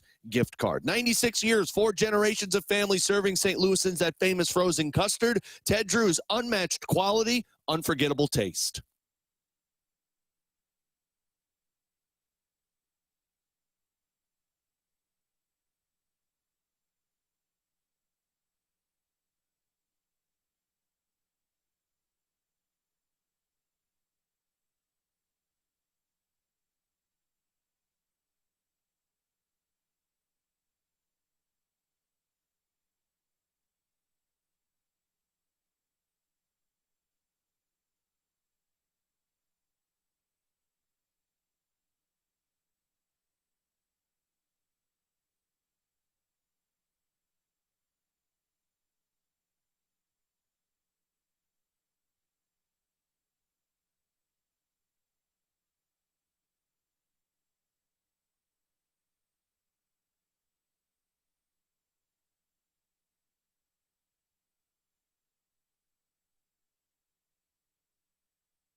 from the Centene Community Ice Center inside the ENB Granite Studios. You're tuned into BK and Ferrario on 101 ESPN. Presented by Bud Light and Skimmer's Original Vodka Iced Tea on 101 ESPN. You've got questions, we may have the answers. Maybe. It's BK and Ferrario's Questions and Answers on 101 ESPN. Alongside Alex and T-Bone, I'm BK. 314-399-9646 is the Air Comfort Service text line for Ask Us Anything. If you guys have any questions, sports or otherwise, today's the day to get them in because it is time for Ask Us Anything. From the 314, are you guys doing any Halloween parties this weekend? I'm going to a trunk or treat tonight with my girls. Nice. Taking them out so they can go and get some trick or treating done. So that's it. I don't do Halloween parties. I think we're going to do Main Street at some point this weekend. I don't know when. Out in St. Charles, they've got their Halloween stuff going on this time of the year. T-Bone, I know you have 100 different games that you're broadcasting. No, T-Bone's trick or treating. No, I am not. I will be working all of the Halloween season, especially next week. And this weekend, too. Would the zoo be considered a Halloween party? Sure. The zoo? Yeah, they've got Boo at the zoo. Okay, so then yes, I guess I will because I want to take them to that. I haven't gone for the last couple of years. We went last week. It was awesome. Fun when I was little. I think it's going to be cold this week, though, so that part of me is like, do I want to take them out in that? We'll see. 314-399-9646. That's the Air Comfort Service text line for Ask Us Anything from the 314. You guys concerned at all about the recent surgeries for both Newtbar and Donovan as it relates to their trade value? Could you see Heim pivoting to somebody like Burley if he doesn't end up getting the return that he's looking for on Donnie or Newt? I heard Kevin Wheeler say this on the best podcast in baseball. We didn't end up talking about it this week because there was so much other stuff going on, but I think that he had it right. He nailed it on what I would want Chaim Bloom to do this offseason. It's less about who goes and more about who gets you the best return. And if that's Alec Burleson because of the amount of control he has and the bat that he brings to the table, man, I'd at least listen to it. And if that's Brendan Donovan, I'm listening to it. Lars Nootbaar, I think, probably has to go no matter what because I'm not sure if he's a guy that can start regularly here. So you might as well extract some value out of him elsewhere. But with Donnie, with Burleson, with Gorman, these other supplementary pieces, I would just look at whoever gets you the biggest return. And as for the injury stuff, yeah, I think it will affect the return that you get for those guys. How could it not? If you're another team, that's at least something that you have to take into account. Yeah, Lars Nootbaar is in 2 walking boots. Like, he's not even walking normally right now. So, yeah, the trade value is going to fall. But I just don't think you could come back with a majority of these guys. Nobody's off the table. So if somebody's willing to offer me something that makes me better big picture-wise, then, yeah, I'm going to trade them. Yeah, I think – I've said this before. That's why, like, I would have traded Donovan over, like, Gorman, for example, right? Because I'm wanting to extract value. I'm not sure the injury really impacts Donnie at all. I mean, it's a sports hernia surgery. That's a common thing. The Nootbaar one is very serious to where I don't know that you can trade him because we've seen this before. And look, I'm not saying he's going to just fall off of a cliff, but it was his worst offensive season of his career, 5% below league average. Clearly, there was an impact to his, I would say, his bat, probably dealing with this injury that he had. We've seen it before. When guys have anything that deals with their legs or their foot, it can throw everything off for them at the plate because they can never just get comfortable. And he had surgery on both of his feet. So, yeah, I don't think there's much value for Newport. I would actually think that he's probably going to be back next year with the Cardinals because of these injuries. 314-399-9646 is the Air Comfort Service text line for Ask Us Anything. Couple more here from the 636. Guys, why do you think Mike McDaniel still has a job with the Dolphins? I have no idea, if I'm being honest. There's nothing else out there. Yeah, I think it's one of those situations where they don't think anybody on their staff is going to be their next head coach, so see it through. We're paying him to do a job. Keep doing the job until we tell you not to. Get a good pick, fire him in the offseason. Bingo. Find somebody when somebody else gets fired. Like, I don't understand firing. Stuck. What's the alternative? Yeah, there's no point in firing a coach now when your team is bad and there's no hopes of getting into the playoffs and there's nobody better to hire. Wait till there's more guys out there. Only thing that it could maybe help with, and I don't even think this is true, just to be clear, is maybe it would just give off a little bit different a vibe in that locker room. I mean, they sound terrible. I don't think it changes anything. That's what I'm saying. I think that's a Tua problem. Did you see what Tua said yesterday, 2 days ago? Yeah, I just couldn't see Jalen Waddle. Oh, my God. Why are we so bad at this PR thing, Tua? We could get upset with McDaniels all we want. I think they got a Tua problem. Well, to be fair, McDaniels was the one who said, hey, I can work with him. Let's pay him. And last thing here, T-Bone, how do you feel about Carson Wentz's performance last night? Not great. Look, okay, I don't know why I keep falling victim to the Vikings because their offense sucks. For some reason, I would think that their defense would be better, but man, they got shredded last night. So I have no comment on what I said yesterday on the show. Undefeated in Thursday night. Yeah, BK's eye roll / head back and shake of the head and crossing of the arms was fair. I appreciate that. I appreciate that. I mean, Carson Wentz was chucking his helmet, so. He's so bad, man. And he was hurt. Yeah. You could tell he's clearly not right in the game. He's getting destroyed by the Chargers defense. That game was never close. The score doesn't suggest as much. That was every bit as much of a beatdown as the Chiefs versus the Raiders was this past weekend. The Chargers and Vikings had no answers for what they were providing for them. So, it was ugly last night, and the Vikings are going through the year from hell right now. And I don't see a clear solution until they figure out the quarterback position, because they should not be this bad, but they ain't getting better when they've got Detroit, Baltimore, Chicago, Green Bay, Seattle, Washington, Dallas coming up. They could lose every one of those games, and I don't think it would be a surprise to anybody. Yeah. Alongside Alex and T-Bone, I'm BK. We've got Jordan Deacon back in the studio for us today as we are broadcasting at the E&B Granite Studios out of the Centene Community Ice Center. It's 12:06. Your time check brought to you by Clarkson Jewelers, an officially licensed Rolex jeweler. Coming up next, the Blues' ability to get out of this mess is going to come down to their top players playing better.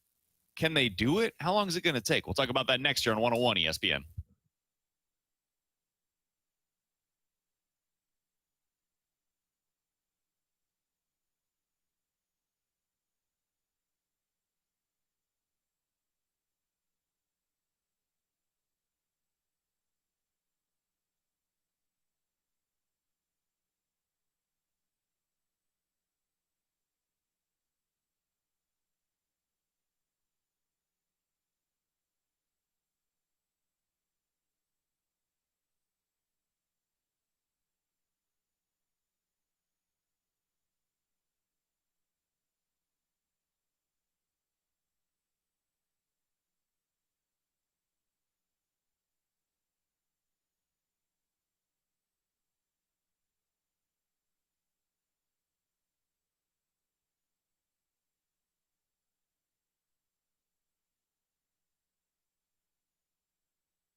BK and Ferrario are broadcasting live from the E&B Granite Studios at the Centene Community Ice Center, presented by Bud Light and Skimmer's Original Vodka Iced Tea on 101 ESPN.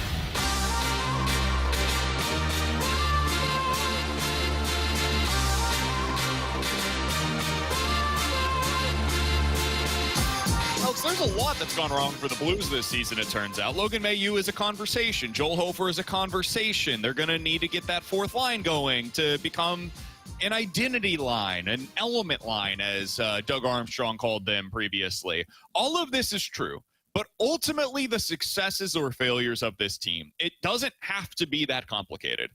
It's going to come down to whether or not their best players perform better than they have so far. Pavel Buchnevich has not scored a goal so far this season at 5-on-5. That's going to need to change. Robert Thomas has not scored a goal so far this season at 5-on-5. That's going to need to change.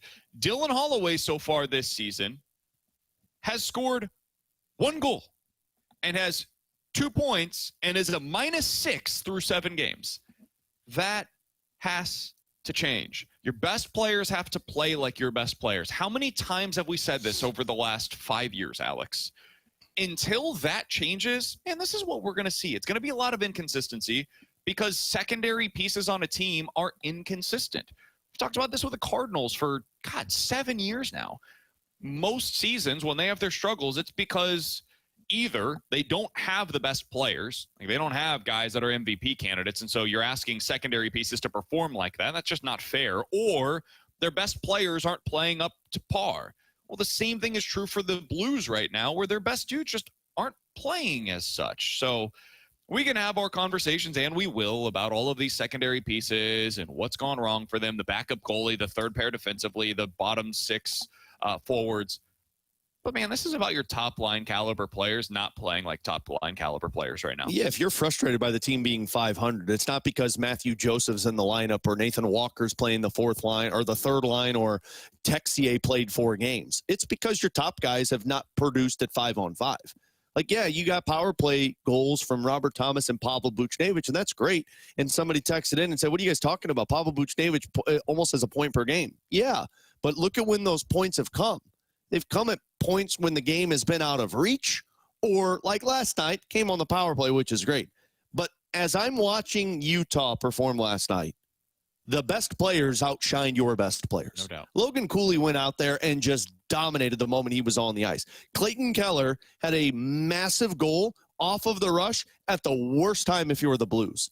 And the one thing that the Blues have not had is they have not had Robert Thomas make another team pay. They've not had Pavel Buchnevich make another team pay. And Dylan Holloway, with the exception of one game when he scored, which I believe was that Calgary game, or maybe it was the Vancouver. It was one of the road games. That was the exception. I mean, Holloway last night was playing on the 4th line. They moved Nathan Walker up because they thought Walker was providing more of a spark. Pavel Buchnevich was taken off of that second, I think it was the second power play that they had in the second period. They took Buch off of it because the Blues kept trying to force the pass to Buchnevich. They've got a finishing problem. They've got guys that are more interested in making that extra pass to have an easy goal rather than just putting it on net and going to the front of the net. And I just looked at this. Robert Thomas is notoriously a slow starter. Yep. Like in 50 games in the month of October, he's got 29 points and is a -9. He opens up in the month of November, 64 points in 77 games, 66 points in 72 games in the month of December. So he becomes a point-per-game player once we get to November. Once you get out of October. So he's a slow starter. Wouldn't you think maybe if you see this trend as a player, you would maybe change something? I could say the same thing in baseball too, right? Where guys come out in the first month of the season and are starting slow, and then but Goldschmidt was that way, wasn't he? Yeah, where he got through like the first month of the season and heated up. So like Robert Thomas at the end of the season Matt Holiday was always that way too. Yeah, Robert Thomas at the end of the season is going to be a point-per-game player. Pavel Buchnevich, Monty said this yesterday. At the end of the season, I expect him to be 25 to 30 goals. The problem, though, is that you need it in the most desperate scenarios of the end of the season where you have to get into the playoffs. You need to find a way to get that going early on, and that's why I'm very hopeful that after last night's game was the aha moment for those guys, to where it was like, oh, okay, these guys are all doing more and we are not. We've got to find a way to do more. The other issue with all this is, man, they've done every line chemistry you can think of, and it's not working. So at some point, Thomas is going to have to force chemistry to work with somebody rather than just hoping that it comes natural. I'm glad you brought up Thomas, because to me, ultimately, it all comes back to him. Always does. I mean, your number one center, it comes down to your number one player. It's like your cleanup pair doesn't hit. Look at the Florida Panthers right now. Florida can't win. You want to know why? Because their best guy on the ice, Barkov, who generates offense and plays defense, is not there for them. It was the same thing last year. When Robert Thomas was not performing well early in the season, the Blues weren't performing well. He comes back from that injury. He starts playing at just this crazy high level. And the Blues go on a tear.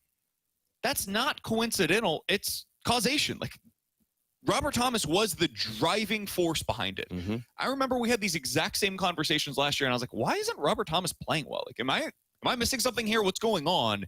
And then ultimately he has the injury and blah, blah, blah. But we came back later on that year, and I was like, hey, man, full kudos to Robert Thomas. I didn't see it early on this year. I wondered aloud, is he a legitimate number one center? He clearly is. He's playing his way into that conversation once again.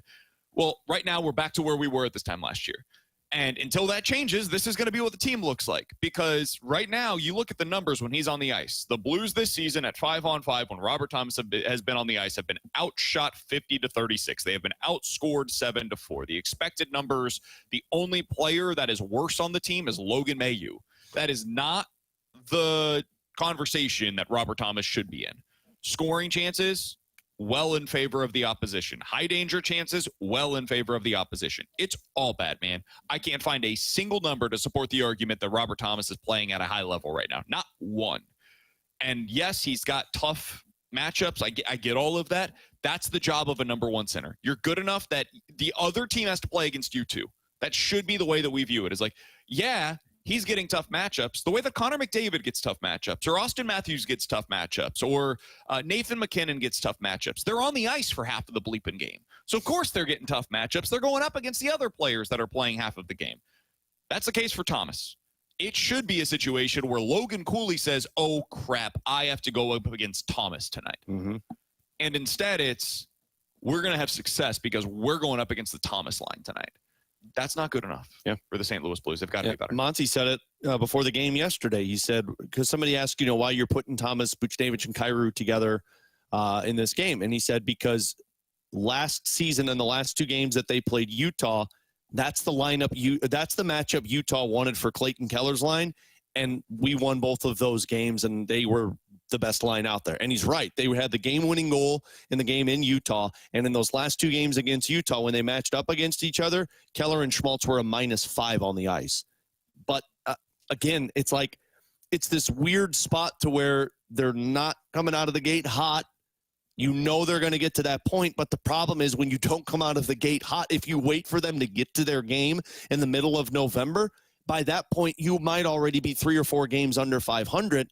And you can't sit here and talk about how good Matthew Joseph was. Matthew Joseph has been awesome this season. But you know what? It doesn't matter. Because unfortunately for Matthew Joseph, he doesn't have those God-given gifts like Robert Thomas does and Pavel Buchnevich does that can put the puck in the back of the net. They're awesome at generating offense. If you look at the expected goals for numbers and the zone time by the Blues, top 10.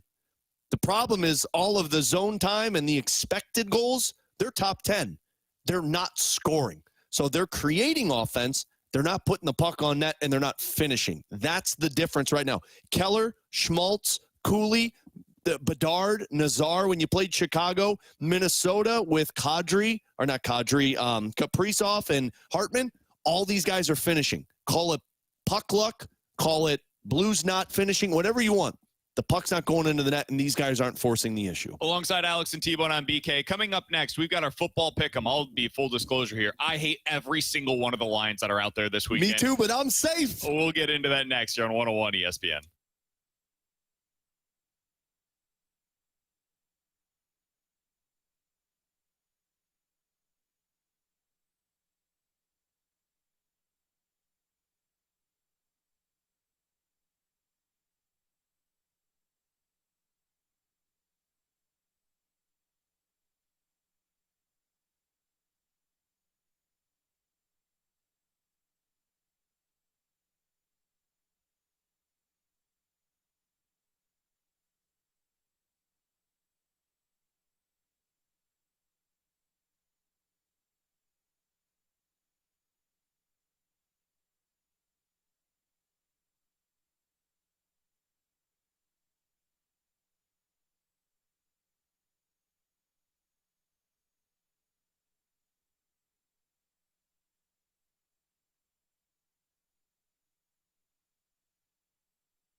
Broadcasting live from the Centene Community Ice Center inside the ENB Granite Studios. This is BK and Ferrario on 101 ESPN. Presented by Bud Light and Skimmer's Original Vodka Iced Tea on 101 ESPN.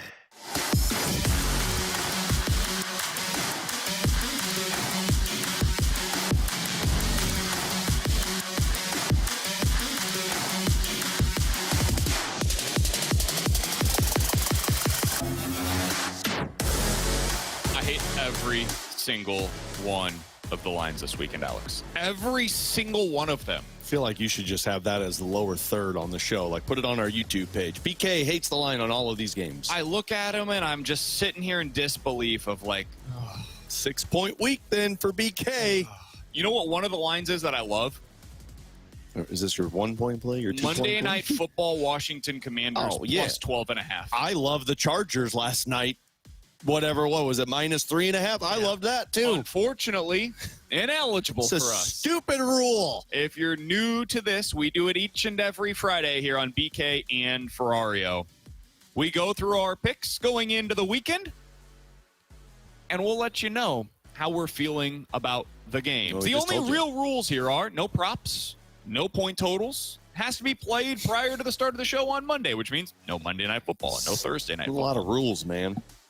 Alex is currently leading us. This is the final weekend of this month's Pick'em Challenge. Next week is the start of November because Thanksgiving, we'll have the 4 weeks to go. So this is week 4 of our Pick'em Challenge. Alex, once again, is in the lead. He's been kicking our you-know-whats all season long. Alex, we will give you the great pleasure. I don't want to start. Of opening up with your 1-point play. I'll delegate to one of you guys for the 1-point play. Go ahead, man. All right. Well, as BK mentioned, I don't get this line. I don't like this line. Probably going to lose this one, but I'm taking the Bills on the road against the Panthers -7. I don't like 7. If it was 6.5, I'd be like, oh, yeah, sure, no problem. I think it's Andy Dalton for the Panthers. I think Bryce Young's out. The Red Rifle. So I don't know how much offense he's going to produce against the Buffalo Bills, even though that defense sucks. But I do think Josh Allen and James Cook and that offense are going to come out of the gates flying. So -7 on the road. I think that one's my 1-point play. Yeah, me and BK talked about that right before you got here today, and we both agreed, like, yeah, it's interesting, but it feels like a trap.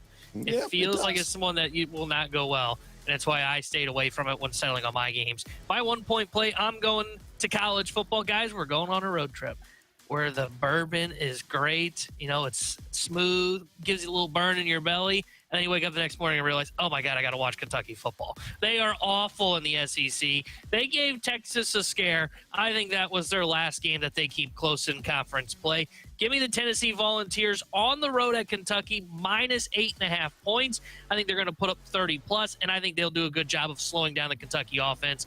I think they win this one easily. All right, so my first line that I'm going with, I'll go ahead and say it, get it out of the way, so that way we can play this on Monday whenever I lose. I don't get this line. It is a little too high for me.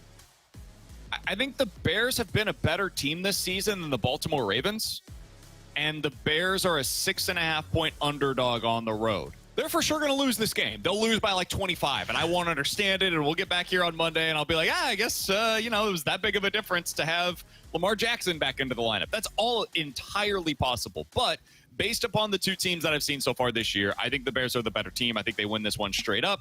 So I'm going to take the Bears. I'm going to take them plus the 6.5 points, and I can't wait to lose this one. Well, that's my 3-point play. Is it really? That's my 3-point play. I looked at that, and I said, I don't think the Ravens are very good, and I don't care if Lamar's playing. I don't care that I don't believe in Caleb Williams. I think this will be a close game because just the Bears seem to have it right now, and that offense versus that defense, I don't think they're going to win. I think the Ravens might actually win if Lamar Jackson comes back. This one's going to be at least a 3-point game, so that's my 3-point play. My favorite pick on that is the over, 49.5. I just think there's going to be a ton of points scored. I don't think either defense can get a stop. Boy, so you both are going with the Bears. Oh, man. Well, I mean, his 1-point play, my 3-point play. Yeah, so that's risky business right if there. If you're BK, you got to be feeling good that I jumped in on this one. That should be. Tell you how much I am. Or there's a do factor, and now you're going to suck for the rest of the season. Oh, yeah, that's true. That's true. You chill on that one, buddy. I don't say before my picks that this line doesn't make any sense. You're the one that says that. my 2-point play, my 2 and 3-point play, guys, I'm going into uncharted territory, and watching this conference play football, it's like riding in a bowl. It's not a fun experience. I don't know who's really that good at this football in this conference, but I'm going there. I'm going to the ACC, and I'm looking at Georgia Tech. Let's go down memory lane where BK's like, I'm going with Syracuse against Duke. I don't understand this line. BK, their quarterback's out. He tore his Achilles. Syracuse backup quarterback's not going to do anything this weekend. I don't think the Orange can stop Georgia Tech. I think they run away with this one. It's a heavy line, but I like it. Georgia Tech minus 16.5 at home against Syracuse. Did you check the injury report? Check the depth chart. Make sure. Yeah, I know the backup quarterback's still in there. Yeah, Okay, yeah. I just- And I know Haynes King's playing, which makes me feel pretty good about it. I hope that, my God, that's the quarterback. So T-Bone last week, I think it was last week, said, you know what? This is just a pick against a team. I just don't believe in this team. I think they're terrible. That team was Wisconsin. I am going to follow that same energy here. I'm just taking Oregon against Wisconsin. Why? Because Oregon's good and Wisconsin might be the worst Power 5 team in the country. We all know that Luke Fickell is going to be fired. It's just a matter of when he is fired, not if he is fired. Here is the number of points that the Washington offense has scored in their games against Power 5 opponents. 14, 10, 10, 0, 0. I think that trend continues this weekend. The line is significant. It's a biggin.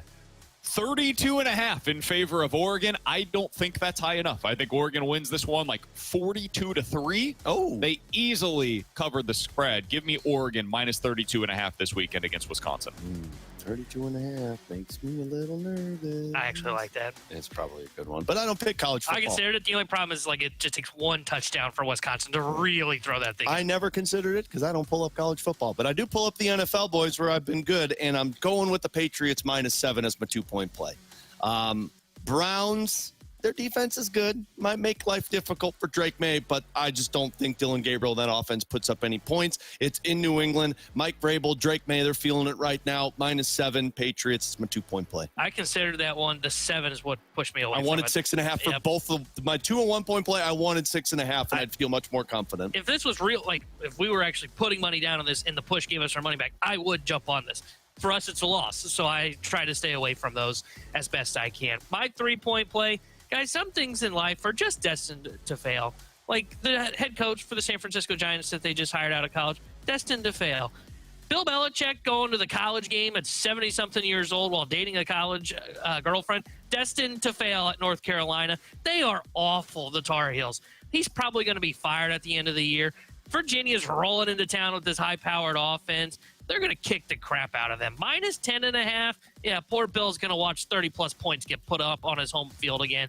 Give me the Cavaliers. Definitely considered that one as well. It was basically same as my last pick, where I'm just picking against a team. And I think Virginia is legitimately good this year. They also have a quarterback that I trust. That's a big part of it. The other pick that I'm going to make, Alex, it's not a Sunday. And so that means I think the Packers are good. Now, by the time that we get to Sunday, I will once again watch this game, and I know how it's going to go. I'm going to think to myself, why did I trust the Packers? Yep. They're not a very good football team. They're going to win.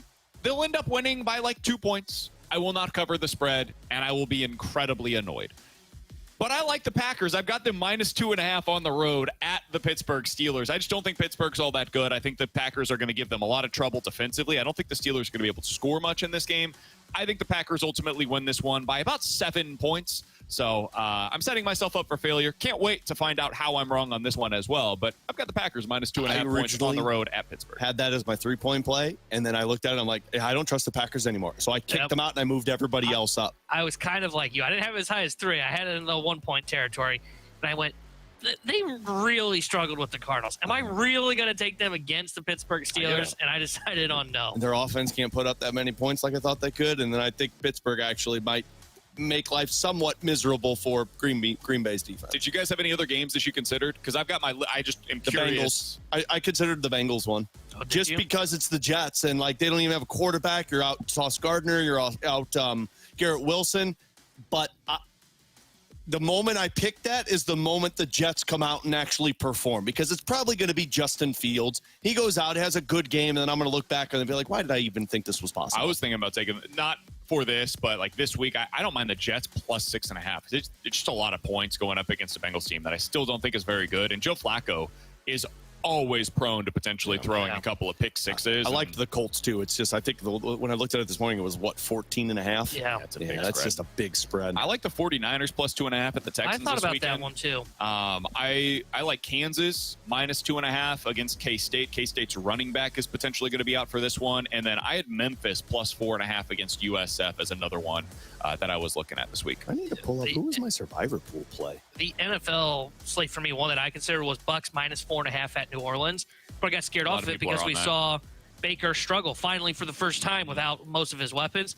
So that's what kind of pushed me away from it. I did consider the Memphis play as well because I think Memphis, the reason they lost last week, I think they were looking ahead to this South Florida game. The other one that I think, we've talked about them before. They're scrappy. They're not great. They're scrappy in the SEC. They'll probably ruin somebody's season. I really like Mississippi State plus 7.5. Home against Texas. Everybody likes that line. The TMA, upset. they were doing their picks earlier today. All four of them picked Mississippi State. I think what I should have done, because of how trendy that pick is, I should have just blind bet Texas for our pick 'em. Seriously, like so many people are on Mississippi State. Yeah, they did. Texas, did they burn you? I took Oklahoma in that game against Texas, so it was the opposite of what we're talking about here. It's the same thing. We're like, nobody understands why that line is what it is. It screams, this is a trap, do not take it. It's the same thing as my Bears bet. I'm going to lose that bet, I know it. But just out of principle, I can't look at that line and say, this doesn't make any sense, and then not take it. I'm not disciplined enough. I should be disciplined on the college side of things, though, and take the Texas side of things accordingly. Alex, have you taken the Falcons yet this year? For Survivor? Yeah. No, it was between the Falcons and the Colts, and I took the Colts. Oh, if you got the Colts available, take. But the reason I'm doing home against the Titans, and the reason I'm doing the Colts is because if you look at the next couple of weeks for the Colts, it's not easy. Yeah. The Falcons in about 2 weeks, I think I could use them again. So I'm going Colts with this one. Yeah, all the big ones are out of it though for me because I've used Denver, I used Baltimore, Seattle, Buffalo, Detroit, Green Bay, and Kansas City. Oh, so now boys become men on this one, but that's okay. Everybody else has already lost. There's only like 200-something people in the Survivor pool still. Somebody on the YouTube chat, Gator, said, BK, where's your Vandy bet? I told you guys, I'm picking Vandy, but I don't have enough confidence to put that as part of my part of my plays. That game's too close to call one way or the other. Would you take the over on it, 53.5, or would you go under? I just wouldn't play it because I think there's going to be so few possessions. Yeah. I think it could go either way. It's about efficiency more than it is about volume in that game. So I don't like taking point totals in a game like that. Yeah, that's why I lean under. If there's a game like that you're talking about, my expectation is it's not going to be as high a shootout as I originally thought. So I like under 53.5 in that game. Coming up in 15 minutes, we'll dive into the junk drawer. But next, the best thing that could happen for this World Series is to see the Blue Jays come out victorious in game number 1. Is it likely, though? We'll talk about that next here on 101 ESPN.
101 ESPN Sports Center. I'm Jordan Deacon. The Sports Center update is brought to you by Saliga Heating and Cooling. This weekend on 101 ESPN, we've got plenty of play-by-play action happening for you. Kicking it off tonight with Game 1 of the World Series. Dodgers versus Blue Jays. Pre-game starts at 6 o'clock, and then first pitch will be at 7. And then on Sunday, we've got an NFL triple-header for you. Panthers versus Bills. Pre-game starts at 11. Colts versus Titans follows. And then Steelers versus Packers. Kickoff at 7:20. Will round us out. I'm Jordan Deacon. The Sports Center update was brought to you by Saliga Heating and Cooling, a Daikin heating and air conditioning dealer.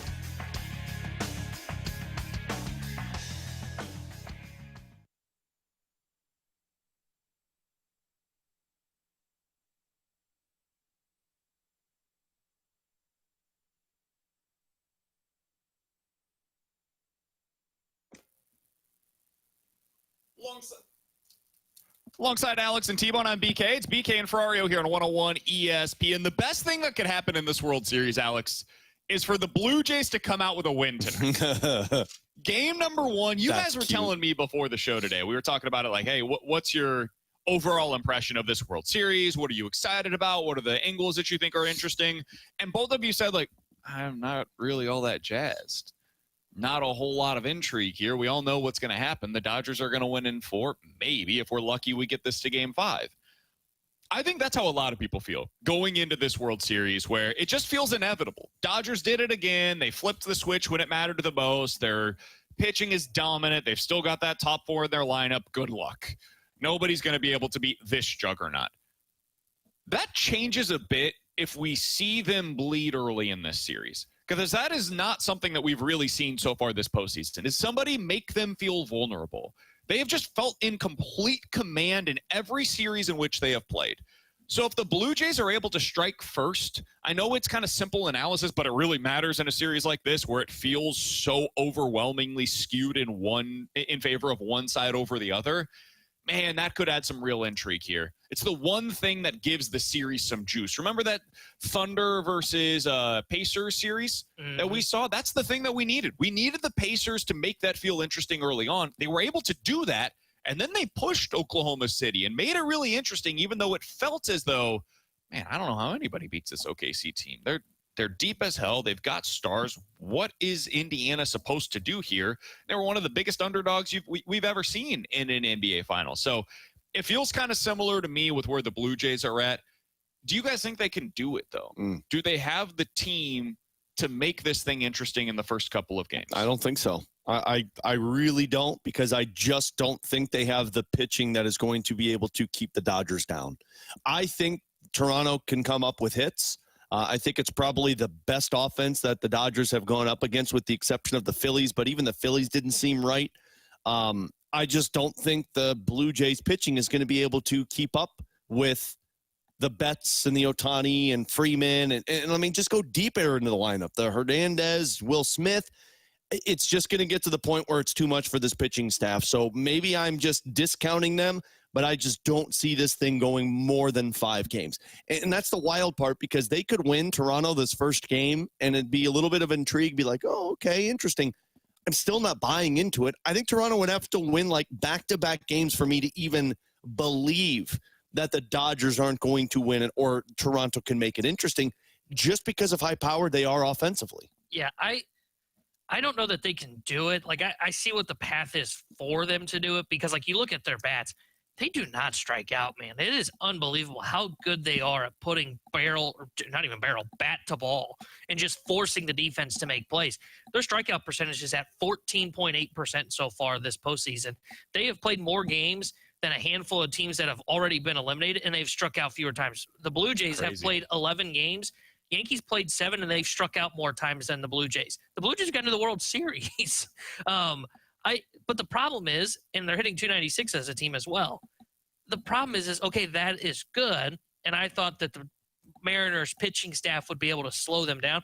The Mariners pitching staff had kind of scuffled through the AL DS series before they got to the ALCS. So I think that was just a carryover from that. So I look at the Dodgers and go, they look unhittable. I think they are going to strike out the Blue Jays more than what we think. And if that happens, the Blue Jays aren't going to be able to do enough from an offensive perspective. Forget about just the pitching side and how tough it's going to be to go through that lineup, as Alex was mentioning. I don't know that they're going to be able to put enough contact on the ball to get runners on and then put up that crooked number like they did against Seattle, because that's what you've got to do to beat the LA Dodgers. I don't believe what I'm about to say. I want to say that up front. I don't think this is going to matter. But if you're looking for a reason to believe in the Blue Jays, it's the whole rest versus rust theory. That's all I've got, man. I wish I could give you something more, but this is it. The Dodgers haven't played a meaningful baseball game in a week. Meanwhile, the Blue Jays have only been off for 3 days. Blue Jays just finished up that super compelling, high intensity, emotional, down 2-0, find a way to come back in that series against Seattle. They just finished that series. So they're back on, like, relatively speaking, short rest. Meanwhile, the Dodgers have been off for a week, playing no baseball, and really that entire series against the Brewers, not overly competitive. So they haven't played super intense baseball games in like 3 weeks. So that's what I've got for you. It's not overly interesting to me, and I don't really believe that it's the type of thing that will lead to the Blue Jays winning, but maybe their timing is slightly off. Maybe Yasevich is the type of pitcher that can take advantage of that. Blue Jays get a couple of big hits early, and then great emotional boost from that crowd. We've said it all postseason long. Toronto has an unbelievable crowd. Maybe that's enough. Maybe. I'd bet against it, but that's my case in favor of it. By the way, the Cardinals angle here for game one of this series, Trey Yasevich is going to be the starter for the Blue Jays in game one of this World Series. He's been awesome for them in the very limited sample size that we've seen, both in the postseason and, of course, regular season as well. This, if you're a Cardinals fan, is what should give you hope about the Cardinals being able to get things back on track pitching-wise quicker than expected. He is their Liam Doyle. They drafted him in the first round, not in 2025, but 2024. He got up to the big leagues in mid-September of this season, and now he's starting game one of the World Series for them.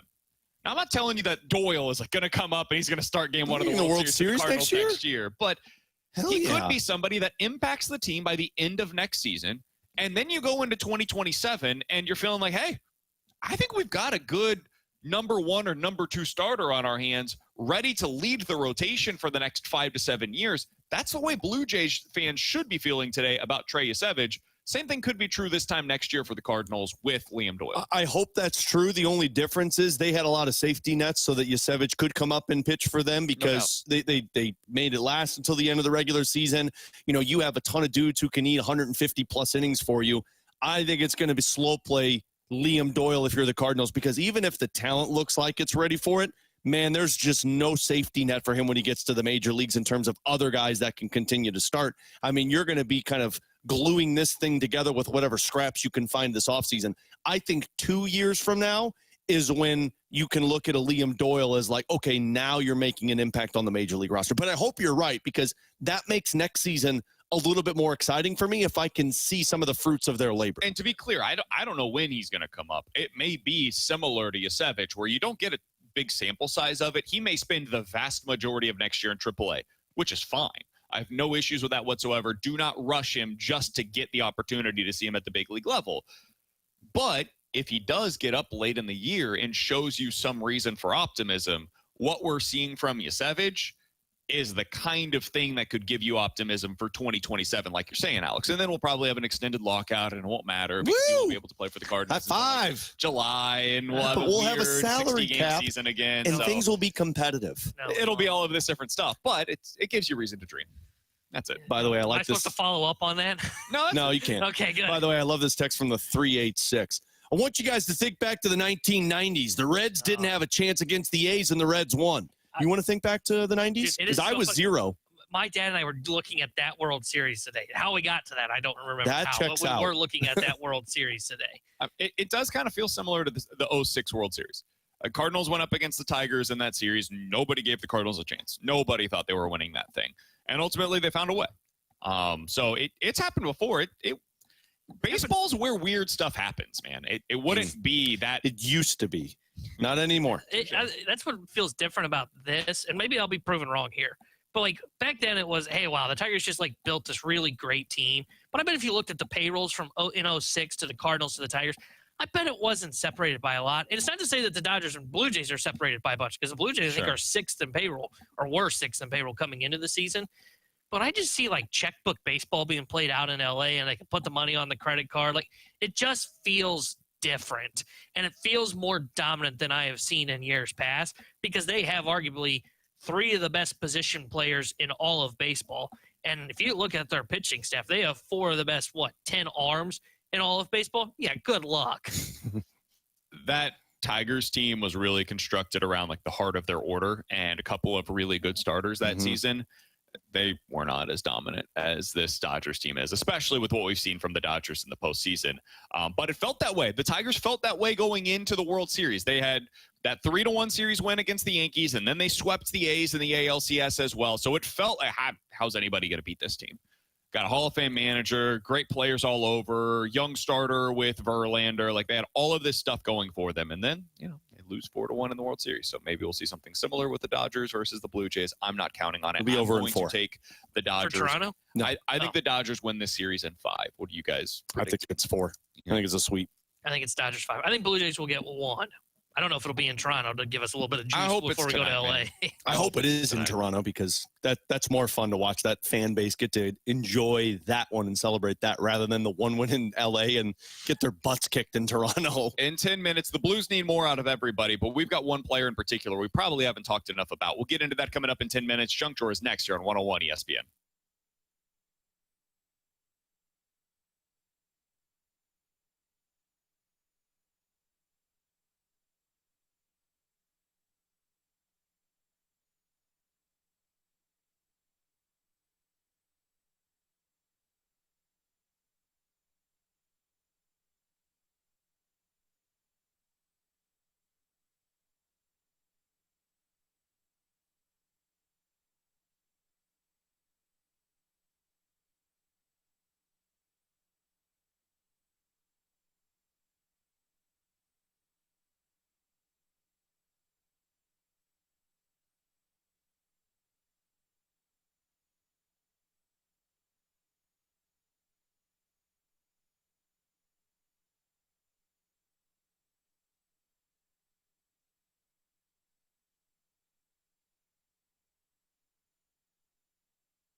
Live from the Centene Community Ice Center inside the ENB Granite Studios, you're tuned into BK and Ferrario on 101 ESPN. Presented by Bud Light and Skimmer's Original Vodka Iced Tea on 101 ESPN. Let's open it up. The Junk Drawer with BK and Ferrario.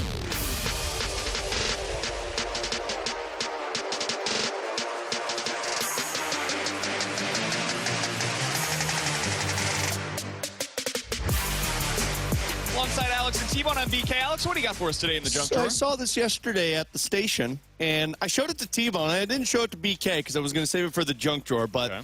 so we have an individual bathroom stall in the station. It's right across from the break room. It's not like one of the big ones. It's just an individual bathroom. Mm-hmm. So I use it as I'm walking out by the exit. I'm like, I got to go to the bathroom before I go down to the Blues game. So I walk in, and as I walk in there, there's a sign, a printed out picture above the toilet that said, "This is a number 1 zone only." And I looked at that and I said, that makes me want to go number 2 in here. Well, You can't put a sign in a bathroom that said this is number 1 zone only. Why would they? Because somebody's probably a filthy animal and either is disgusting when they use the bathroom or they didn't flush it. I guess the other case for it would be like, hey, don't take your time in here. This is a solo situation. Okay, but like if I'm in an emergency. Let's turn these tables pretty quickly. But if I'm in an emergency and I'm like coming upstairs because I just got to the station and I got to go to the bathroom and I know. Let's be real. That doesn't happen that often. Are you kidding me? I got IBS, man. If I walk through a door and I got to go, I need the closest bathroom possible. I get that. And if I go in there and it says number 1 zone, I'm like, no, I'm going to go number 2 in here. And now I want to make sure everybody knows that I'm going number 2 in here. See, my thought process on this, because of what you said, don't want to like walk in and, whoa, what happened in that bathroom, was, boy, nothing like walking a client in the building and, whoo, this hallway stinks. Well, that's okay, but don't be disgusting when you use the bathroom, right? You should go. Can we put some courtesy? Febreze in there. Please! I am the cleanest person that uses a bathroom ever. Courtesy flush, and then make sure everything's clean before you leave. Leave the place like it was before you got there. Text line said it was the Riz show that did it. Listen to them earlier this week talking about it. Learn made that sign. I am curious, 314, if you could text us in. Tell us what it was. What was their explanation? What happened? As you can probably imagine, we've got a lot going on in the mornings. I don't get to sit and listen to the entire Riz show. That makes sense. What happened? Somebody was disgusting. Somebody was disgusting and didn't clean themselves or clean up after themselves. No. Are you kidding me? Come on. But like, that is frustrating. Yeah, that's one of those where I would have never even read the sign. I would just. Well, when you're going to the bathroom, it's in front of you. We're all in this together. Yeah. But also, man, hey. Well, if it happened, it's time. And if it happened and Learn had to walk in on that, I apologize to Learn for all of the 100%. male people that decide not to be cleanly when they use that bathroom. But come on, people. Somebody said, I've seen some unspeakable things in the bathroom as somebody that works for QT. I do appreciate you, though. If I know a lot about gas station bathrooms, Alex, because of my run. When I go on any kind of a run, that's my number 1 go-to. Typically, yes, bathrooms in general at a gas station, but B, QT is the number 1 choice. Yeah. For the longest time there, when I was doing pest control and like you're out and sometimes, with IBS, it hits quick. You got to find. No doubt. I always search for a hotel. I always find a nice hotel lobby so I could go in and use that bathroom because I always wanted cleanliness. Somebody on the text line said apparently somebody blew it up multiple times and they said number 2s have made the smells awful in there. So see, this is the problem. This is the problem. You should be able to use a number 2 in the bathroom, but courtesy flush and clean up after yourself, so stop being a filthy animal. I'll be a company man. I'll get some Febreze for that bathroom. It's not even the Febreze, man. Flush in the middle. It's real simple. Flush in the middle. Courtesy flush. Don't sit there and just stew in your own filth. Let's make it smell like a tropic, though, still. Okay, let's get a little Febreze. I also don't, what are you doing in there that makes it so disgusting? Yeah, are you just aim? I get aim. If you're somebody that has trouble aiming as a guy where you're like going number 1, I can see how that becomes problematic. It's a number 1 zone, so obviously somebody had a problem with number 2s. That's what I don't understand. There's only one place for this stuff to go. Amen, brother. Like sometimes you wonder, like, how is this possible? This hole was constructed big enough for you to make everything in it. Exactly. The number 1 situation, I can see how that gets gross. My wife yells at me at home. Like sometimes you got a problem with aiming, dog? Sometimes. Hey, man, maybe you should sit down like I do. I don't understand how you've got a number 2 problem issue when it comes to your aim. That seems. Again, so let's send a formal apology out for all of our male coworkers that don't know how to properly use the bathroom to learn. And can we please open that up to a number 2 zone for the people that actually know how to use the bathroom? Missing a layup. Like I get if you're shooting 30% there's been from plenty of beyond the people arc. that I've seen miss the layup. Sometimes you miss from beyond the arc more often than you make it. Most people do, and that's the number 1. number two, though, it should be like a layup on a fast break. Unless there's something else that's coming out. Number two should be pretty simple. It's one solid item going into another that's not moving. It's not like one of those basketball hoops that go back and forth. It's stationary. The same Papa shot out. Yeah, this is stationary. The 618 flush soon as the first one comes out, Alex. Exactly. As soon as you hear the bloop, flush. John Gruden's burner says, guys, it's Jackson. Hey, I can't confirm or deny. I just know that apparently it's somebody. Coming up next, the Blues need more out of one player in particular that we probably haven't talked enough about. I think it's because we like the guy so much. We'll talk about it, what's gone wrong for him next year on 101 ESPN.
BK and Ferrario are broadcasting live from the E&B Granite Studios at the Centene Community Ice Center, presented by Bud Light and Skimmer's Original Vodka Iced Tea on 101 ESPN.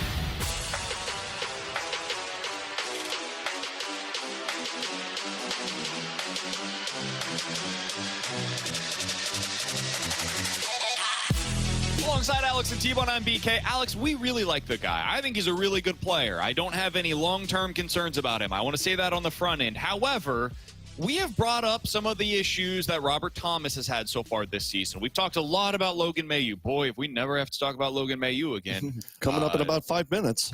I'd be happy about that. Amen to that. We brought up Joel Hofer in the open. We mentioned Pavel Buchnevich. We've talked about a lot of guys that they need more from. We haven't mentioned a whole lot what's gone wrong with Dylan Holloway so far this season. He has 1 goal. He has 2 points. He's a -6 on the ice so far this season, Alex. It has not been good, and last night he was demoted to the 4th line by the end of the game. Mm-hmm. He ended up playing a total of 15 minutes. It's his lowest ice time so far this season. It's lowest ice time in a while.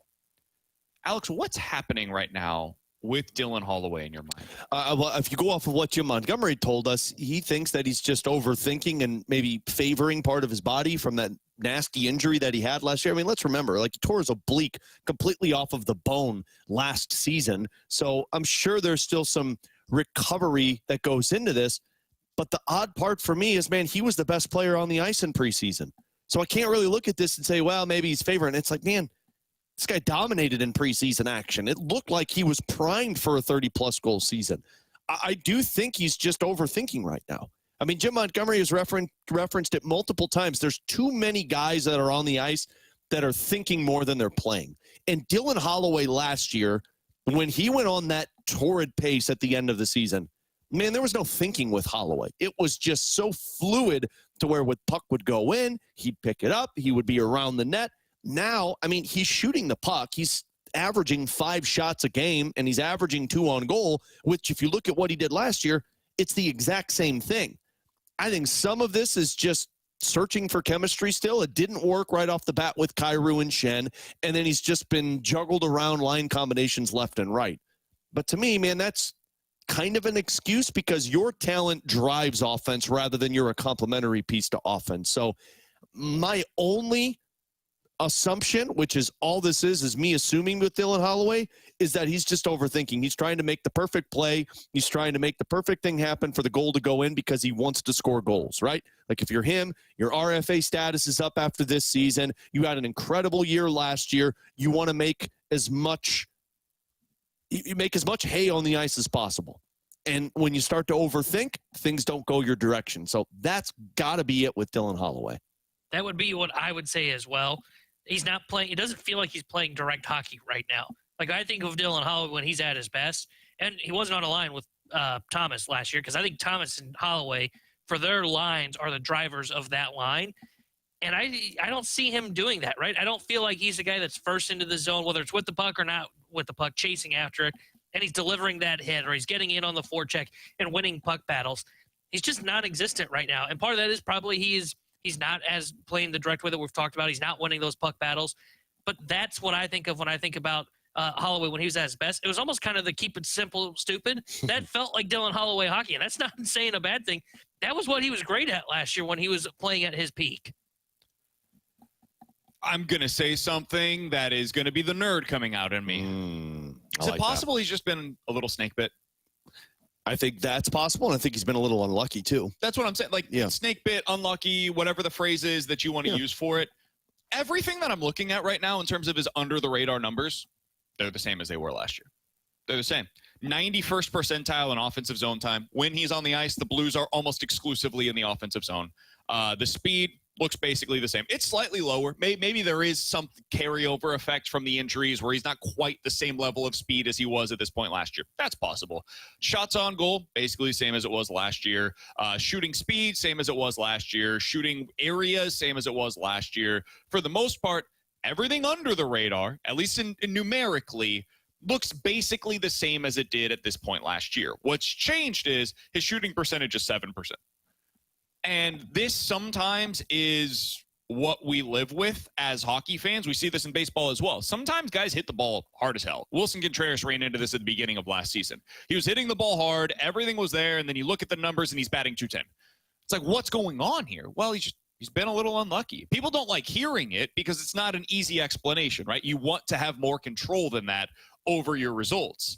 But it might be as simple as Dylan Holloway is snake bit right now, and he's not getting the results that he's looking for. I don't know that I feel that way for Dylan Holloway. Okay. And I am someone that does like advanced numbers. I'm not someone that hates them because I do think they can match up with your eye test. To me, that doesn't match the eye test with Dylan Holloway. And the reason I say it is I don't feel like I've noticed him for most of their games this season. So sure, maybe he is in the offensive zone. I think he's playing really physical. I've noticed him in terms of trying to get the puck. The problem is the team rarely has the puck for sustained time in the offensive zone. Not according to those numbers. According to those numbers, they're in the offensive zone. And this is where it's not matching with what I think my eye is seeing. I don't feel like I've noticed him. And I also think it's telling that he got demoted to the fourth line last night because he's not a guy that you would do that with if he's having a bad game. Agreed. You do that if he's had a couple of bad games, and you hope it's almost a message that gets delivered to him, or just hopefully just take some of the pressure off of him, either one of those. To where that's where I just hear those numbers and hear what you're saying about being a little unlucky. I don't know that I feel that way. I just don't think he's playing well. I think this team right now is really lacking chemistry flow with their lines. And it's not just the forward lines, man. It's the five guys on the ice. I think the defense has been in flux, which is forcing the offense to do too much because they know that they have to keep defending their own end, so they can't get off to the rush that they hope for and play the style that they want. And I also think some of this is juggling up the lines. And I know a lot of people are saying, like, Jim Montgomery needs to stop juggling up the lines. Guys, you interviewed the Hall of Famer Ken Hitchcock last year, and I used this audio in pregame last night. He said, in my mindset, my philosophy is chemistry doesn't happen over time. It's instant. You either have it or you don't have it. And if you don't have it, you move on. That's why they've been juggling up these lines so much. They don't have chemistry. There's no point in sticking with it. You're not going to just all of a sudden gain chemistry. These guys, with the exception of Pius Suter and Nick Bukestad, have been on the team for more than an entire season. And Pius Suter looks like he's doing fine. He's got 3 goals already this season. He's around the net. Bukestad's been a little invisible, but I think they're using him as a center where he's more comfortable as a wing. This isn't a matter of, they keep juggling up the lines. Well, they're doing it because chemistry's not working. It's on these guys to create chemistry. And I do think some of this is just people are playing perimeter hockey. Nobody's willing to go to the front. Guys, you can have as much zone time in the offensive zone as you want, but if nobody's in front of the net, you know what's going to happen? Shot goes into the chest of the goalie, comes out of the zone. I would like to see, I get what you're saying, Alex, on the chemistry thing. I'd like to see them go back to the line combinations that we saw, not at the very beginning of the season, but from like the second portion of the season. Booch, Thomas, Neighbors. I think Neighbors has been one of your best players this year. Give him the opportunity on that top line. Holloway, Shin, Kyrou, rather. Go back to that as your second line. Let's see if it works. Give them an extended runway. Find out if this can work. It was one of the best lines in the NHL last year. It hasn't been good so far this year. They played like 2 games together. Let's see what it looks like with them getting an extended run here. And then Snuggie, Suter, Joseph. Joseph been awesome. Put that line together. If you want to flip Snuggie and Neighbors, fine. But I would just give that a shot. See what it looks like. I know that the pushback on that is probably, hey, BK, drop Buchnevich. I just don't know where else you put him right now, honestly. Maybe you want to put him with Suter. Okay, cool. So flip him and Snuggerud then. But Snuggerud hasn't exactly played super well either. I think that's what I would do. Booch, Thomas, Neighbors, Holloway, Shin, Kyrou. See if those guys can regain that chemistry that they had a year ago. Snuggie, Suter, Joseph. That's the way that I would go in this I typed these up last night after the game just because I was toying with it. I think I would go a different line combination, and I would give it a couple of games. I would go Holloway, Thomas, Snuggerud. I would go, Holloway, Thomas, Snuggerud. I would go Neighbors, Shen, Kyrou, and I would drop Buchnevich down to a third line with Joseph and Suter. And honestly, it doesn't really matter. I just want Holloway playing with Kyrou again. I think those guys play their best when they're together. Yeah, and I don't mind that. I want Snuggerud with Thomas. If you want Holloway and Kyrou together, that's fine by me. I want Snuggerud with Thomas. You've got to have a finisher. Thomas and Neighbors is actually a pretty interesting line to me. I'd be fine with that. You've got a net front presence, and you've got a guy that distributes. You've got 3 guys that have complementary skill sets. The problem with that, though, is that line's going up against your best matchups, and I don't know if Neighbors and Snuggerud are the ideal pieces to have with Thomas playing against the best lines. Now, I don't know this. I mean, I think Snuggerud's been fine in the two-way game, and Neighbors is always physical. Right now, I'm going to look at this as pairs. And the pairs that I think need to happen is Thomas and Snuggerud. Like, regardless if it doesn't look good right now, you got to make it work. because you need a finisher with Robert Thomas. Somebody's got to score goals in the top 6, guys. Somebody's got to start just shooting the puck. And if you want to go with Holloway and Kyrou, that's fine. I probably would go Suter over Shen in that spot because Suter just seems to be around the net. Not that Shen doesn't. The problem or issue right now is who's that third piece with Robert Thomas. Whether it's Neighbors or Buchnevich, it's just not working up there. Somebody's got to get that going. He's Alex Ferrario. That's Tanner Hendrickson. I'm Brandon Kiley. It's BK and Ferrario here on 101 ESPN. Blues back in action tomorrow night against the Detroit Red Wings, an old school rivalry matchup that we'll be able to see a couple of times over the next 5 days. Alex will have pregame tomorrow right here on 101 ESPN starting at 5 o'clock. Puck drop on your home of the Blues tomorrow at 6. Coming up in 15 minutes, we'll get into one's got to go. You give us 4 different options. We'll tell you which one's got to go here on BK and Ferrario. But next, our NFL weekend look ahead, the game of the week, the matchup of the week, and everything we're looking forward to on the Sunday slate. NFL weekend look ahead is next here on 101 ESPN.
Broadcasting live from the Centene Community Ice Center inside the ENB Granite Studios. This is BK and Ferrario on 101 ESPN. Presented by Bud Light and Skimmer's Original Vodka Iced Tea on 101 ESPN.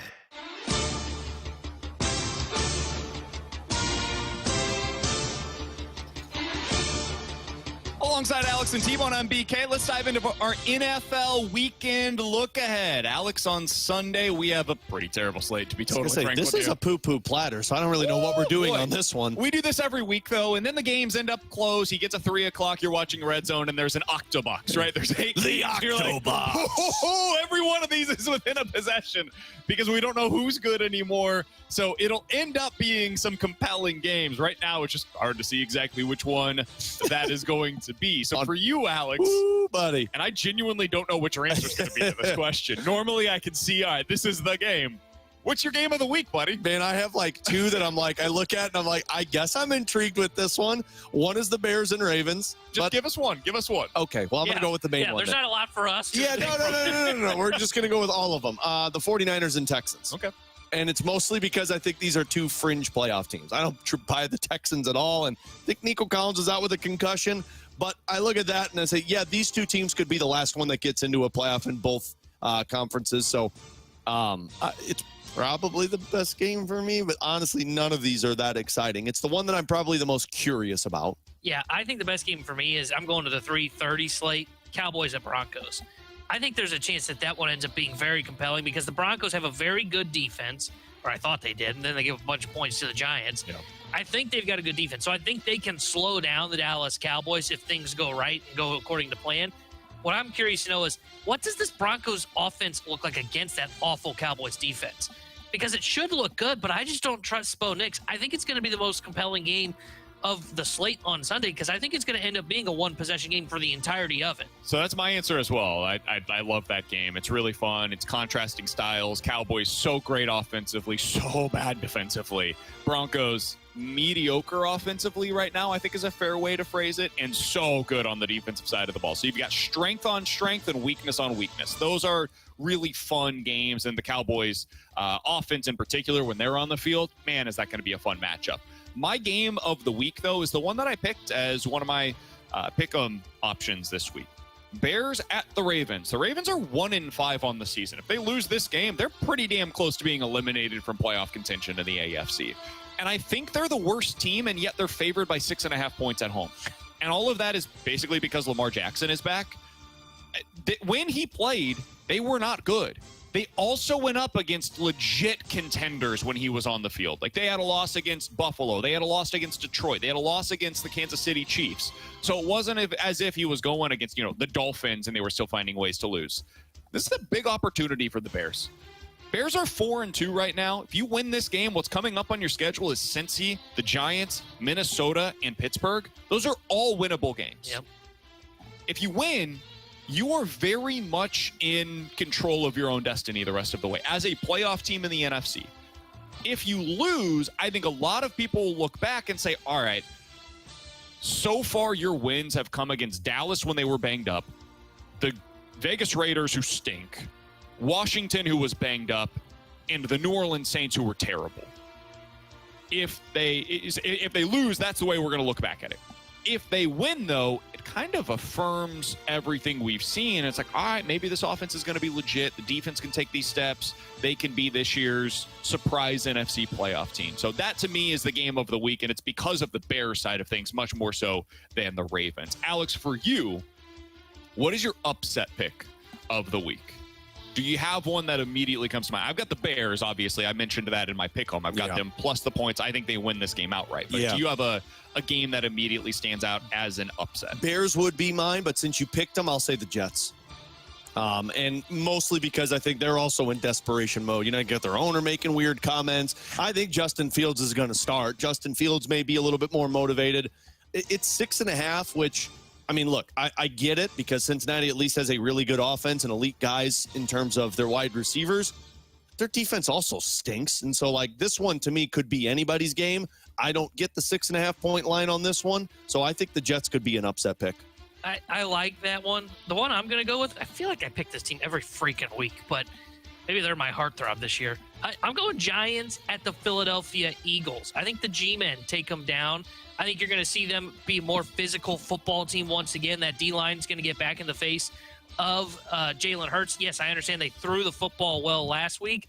I think they are going to sweep the season series. It's going to be 2 of the last 3 games, and I think the Giants are going to take down the Eagles once again.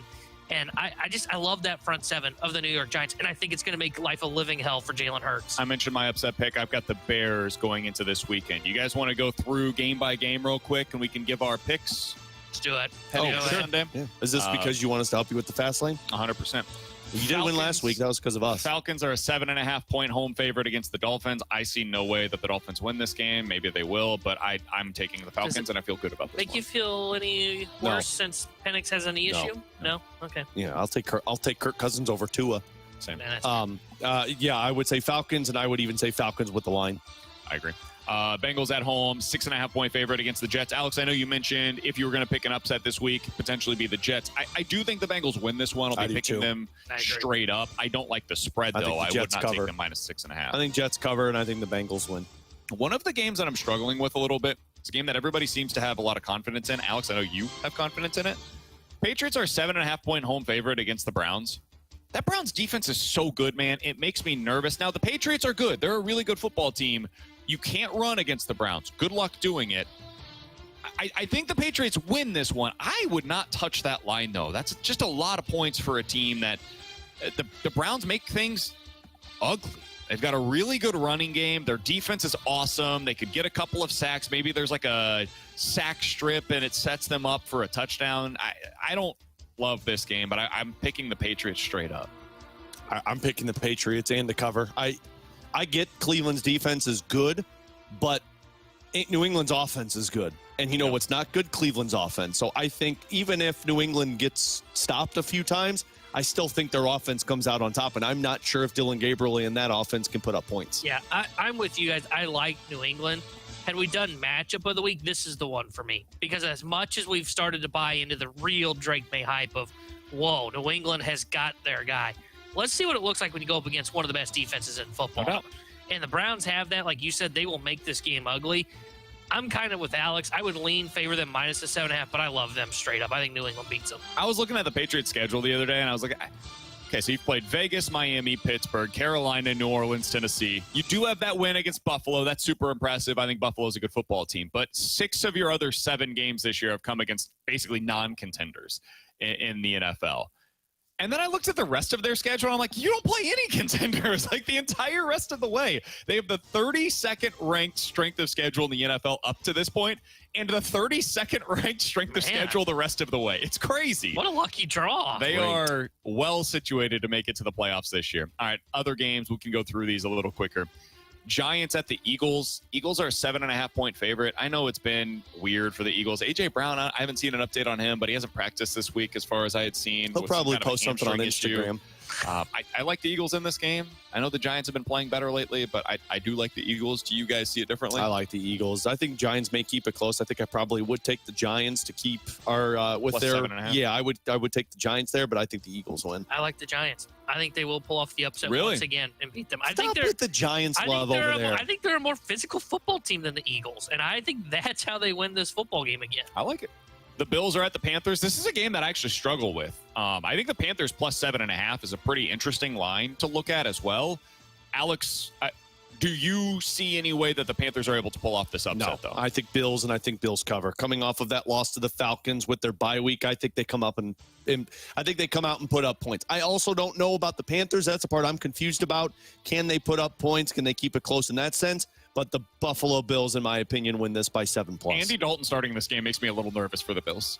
That's what makes I'm it being hard serious. for me. Like, I think he's a better quarterback. Yeah. Than Josh Allen? No, than Bryce Young. I think the Panthers' offense will be better this week than it has been for this season because I think Andy Dalton is better at operating within this offense than Bryce Young is. I think that's a sad state of affairs. I was hopeful for Bryce Young after that brief 4-week stretch where he played well last year, but it has not looked good so far this season. They've got a good running game. I think their passing game will look a little better against the Bills. I would probably take them plus 7.5, but I agree with Alex. I do think the Bills win this one straight up. Yeah, I think Bills win, but I'm kind of with you. I have a tough time knowing which quarterback is better for the Carolina Panthers. Is it the Red Rifle and Andy Dalton, or is it Bryce Young? If I'm asking that question, then I'm going to pick the team where I go, okay, well, I know Josh Allen is at least great at that job. Bears, Ravens, we've talked enough about. 49ers, Texans. I like the 49ers side of things on that one. I do too. I don't get the Houston being favored by 2.5 in that one. They don't have Nico Collins in this game. How are they going to score? Yeah, I don't get it either. Bucks at the Saints. Bucks, everybody agree? Bucks, but man, I just don't know with them. But that line has even come down in the last hour. It's 3.5. They've made me concerned after that last performance. Cowboys, Broncos. I like the Broncos in this one. The hook, I think I would probably take the Cowboys plus 3.5. I like the Cowboys. I like them plus 3.5. I think they win straight up. I like Cowboys as well in this one. Wow. And then Titans at the Colts. We all agree Colts in that one. Packers, Steelers. It's one of my big picks this week. Do you guys have a lean in that game? I want to say Packers, but I just don't trust them as much anymore. So I'll say Steelers. such a small line that I think anybody could win on this one. I'm going Packers because I've not been impressed with the Steelers defense. I think the Packers offense will look good this weekend. I've also not been impressed by the Packers defense, and the Steelers offense can put up points. I'm still not going to trust 40-something-year-old Aaron Rodgers. You can't keep doing it, man. I can't keep getting away with this. And I will. Coming up in 15 minutes, we're going to get into the BK and Ferrario Rewind, get into all of the biggest stories leading into this weekend. But next, 314-399-9646 is the Air Comfort Service text line. You give us 4 options. We'll tell you which one's got to go here on BK and Ferrario.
101 ESPN Sports Center.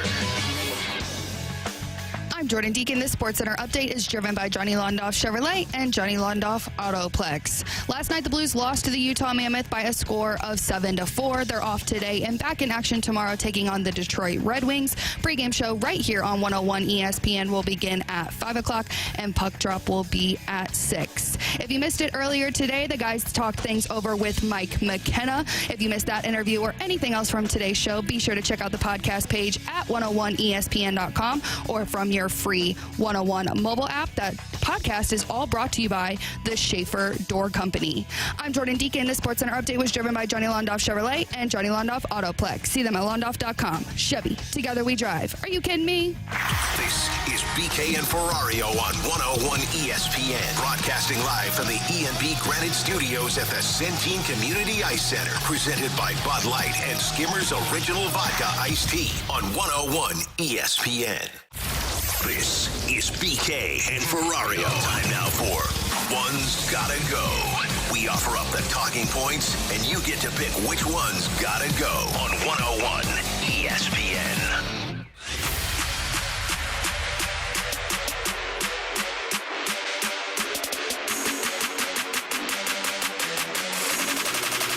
Count that big pen. According to John Ewing of BetMGM, 93% of the money is coming in on Vanderbilt minus 2.5 tomorrow. If that's the case, I'm a little surprised that the line has not moved further in favor of Vanderbilt. It seems to suggest that the books are more than comfortable taking all of that money on Vanderbilt. Now, why would they do that? It's probably because they like the Missouri side of things. So that is your update on the that sounds a little one-sided there, BK. Versus Vanderbilt. Alongside T-Bone and Alex, I'm BK. It's time for One's Gotta Go. You give us 4 different options. We'll tell you which one's gotta go here on BK and Ferrario. Let's start out with this one. One's gotta go. Disappointing first overall quarterback edition. Kyler, Trevor Lawrence, Bryce Young, or Cam Ward. Which one's gotta go? I would get rid of Cam Ward because I'm not going to call him disappointment yet. Well, if you like the most disappointing. I'm sorry, I thought you meant like the one that doesn't fit in here. I would probably put Kyler Murray on there then. He's been here too long. They've put together competitive teams. Now you got weapons, and you're still a 500 team. So Kyler Murray would be mine. Bryce Young. At least Kyler has moments where it's fun and exciting and interesting. Bryce Young had that last year. No, he's bad, man. He was exciting last year. He's played in 37 career NFL games. How many career touchdowns do you think he has? 37 career games. I'll go 15. 30. 37. He has 24 career interceptions. He's just not a good quarterback, man. It's not working for him. It's a situation. In Carolina. The situation ain't great, but at some point, you've got to show me. He doesn't have a good coach. He's averaging fewer than 180 yards per game through the year. Man, that's hard. It's really. He's short. You can't really see his receivers. I think say that's part of the problem. Yeah, I Truly. agree. They should flip Tua and Bryce and see if, maybe change of scenery helps. I would say Bryce as well, because I can't even he doesn't really run either. That's the tough part. At least Kyler, when he gets out and running, it's like watching a water bug go. It's like, oh my God, there he goes again. I don't ever get that factor from Bryce Young, so I agree with BK. One's got to go. Halloween candy edition. Reese's peanut butter cup. $100,000.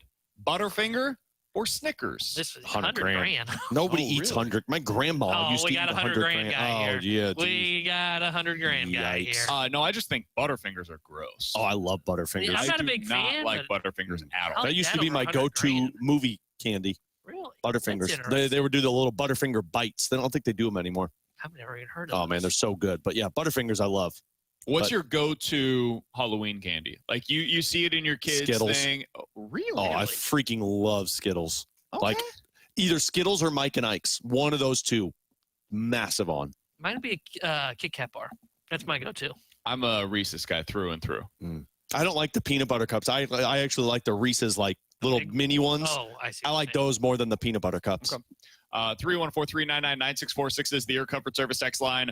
One's got to go. European Travel Edition. France, Spain, Italy, or Greece. Which one's got to go? Oh, I have very little interest in going to France. I'm the same way. I don't really think there's any food-wise, like Eiffel Tower, I could care less about.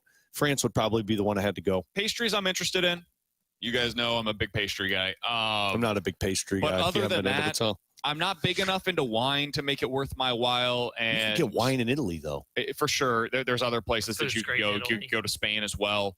And I just, the food doesn't appeal to me. That style of food is not my personal preference. I don't like when they put like a little tiny thing on your plate and tell me that's a meal. Like, give me a damn pizza or some pasta. I think I would get rid of Spain here.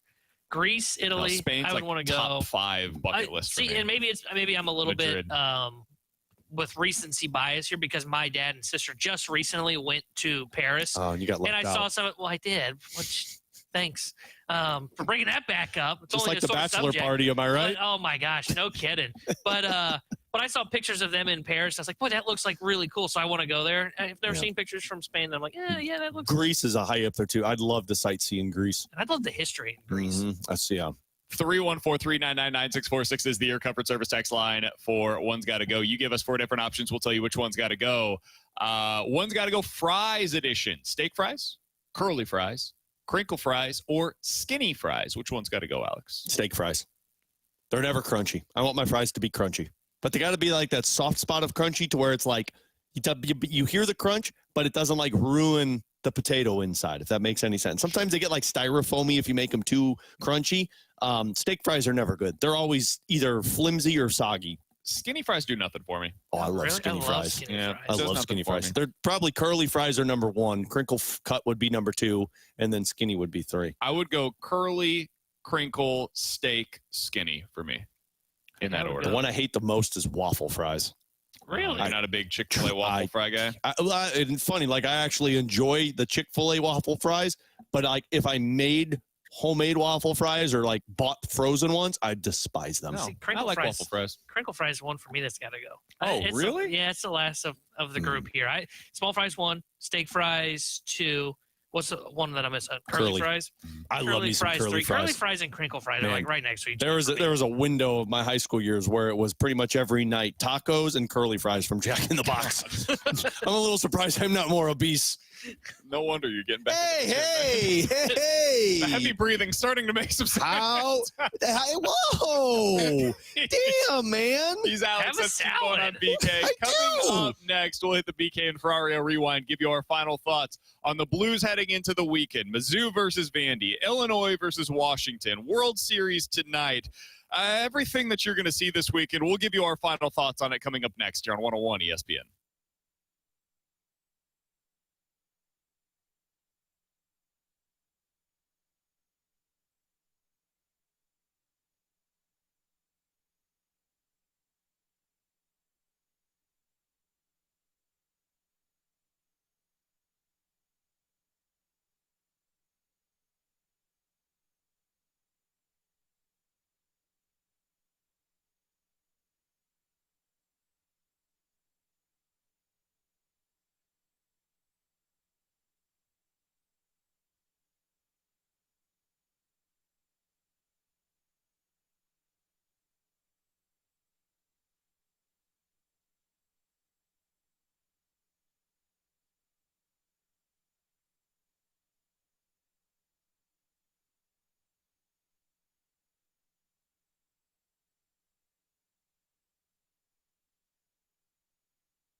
Live from the Centene Community Ice Center inside the ENB Granite Studios, you're tuned into BK and Ferrario on 101 ESPN. Presented by Bud Light and Skimmer's Original Vodka Iced Tea on 101 ESPN.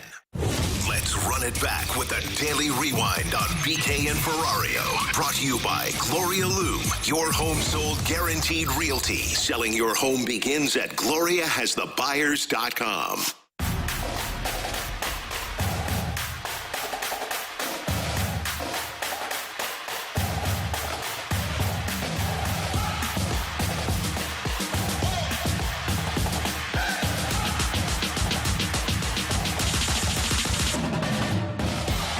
Missed anything from today's show, be sure to check it out on the podcast page, 101ESPN.com, and the free 101 ESPN app is where you go to find it. It's always sponsored by Schaefer Door Company. It's 1:48. Your time check brought to you by Clarkson Jewelers, an officially licensed Rolex jeweler. If you want to check out that 101 ESPN app, you should do so. You can download it today. It is free to download, super easy to use, and it's sponsored by Dobbs Tire and Auto Centers. All right, Alex, a lot to get into today to finish out the show. Blues, rough one last night, get off to the terrible start, ultimately work their way back into the game, and they deserve kudos for that. They found a way to fight back, and they didn't lie down the way that they did many times last year, and honestly, the way they did against Chicago. That being said, it's becoming a theme that they're not getting off to good starts in these games. It is cliche, but it's true. You need to start playing with a lead. You can't keep chasing these games. Do you have confidence they're going to be able to do so? Yeah, I do. They're going to get there, and I'm optimistic in the sense that the second and third period against Utah will be the aha moment for the Blues to where they can maybe get away from this track meet style hockey where they try and beat teams through the transition and rush up the ice and get more back into these smooth exits and forechecking hard. Because they realized by the end of that game that, look, the physicality is what draws you back into this hockey game. It's not this rush style of hockey. It's felt like these first periods, specifically on home ice, which I believe they've been outscored 12-2 in the home games now, if I'm not mistaken, in the first period. It feels like they're waiting for the game to come to them. They're waiting for their goalie to make a couple of big saves. They're waiting for somebody to turn the puck over, and then the Blues can go off to the races. Man, the way they came out in that second and third period was basically telling Utah, you're going to turn the puck over. So they need to get back to that. I'll be really curious on a couple of things for this next one. One, where are these line combinations at? I don't think Holloway's going to be on the fourth line. Do they juggle them up once again? Two, how are you deploying this defensive unit? Because, man, you have to stick with Broberg and Falk and Parayko and Fowler, which means if Mayhew's in, it's Mayhew and Tucker. And then third, do you go back to Joel Hofer on Saturday? Blues back in action tomorrow night against Detroit. They're on the road. Probably a good thing for this team to get back on the road, get away from home for a little bit. You'll hear that right here on 101 ESPN tomorrow. Starting at 5, Alex will have your pregame coverage right here on your home of the Blues. T-Bone tonight in baseball action. We've got the World Series kicking off. Dodgers at the Blue Jays. Dodgers are a pretty sizable favorite, as you could probably anticipate going into this one. I think for a lot of people, it just feels inevitable that the Dodgers will find a way to win this series. Is that how you feel going in, and what's your level of excitement leading to this World Series? Yeah, I feel like the Dodgers are inevitable. Ever since watching them against the Philadelphia Phillies, it was like, okay, everything is clicking in place, right? They had some question marks around the rotation. What would Snell and Glasnow look like because they missed a lot of time in the regular season? Answer was great. Ohtani, great. The bullpen was a question mark, and the bullpen it's had a couple of blips, but nothing that's been too serious for him. I don't have a lot of excitement for this. It just feels like this is going to be a quick series.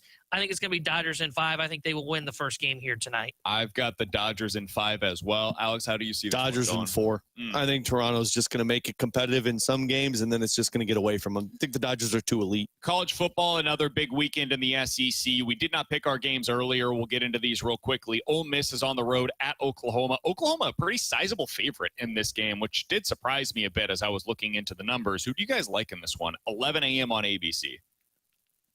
I like Oklahoma. Yeah, I think Oklahoma. I think the defense is going to make it tough on the Ole Miss quarterback that transferred from Ferris State.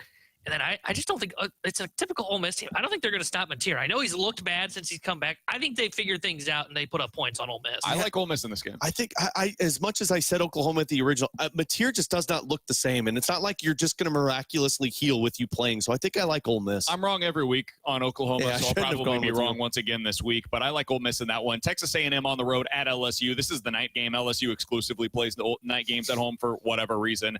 I do think Texas A&M wins this game. I think LSU is pretty highly overrated at this point, and I could see them lying down in the second half and being like, hey, this is the end. Like, we're done.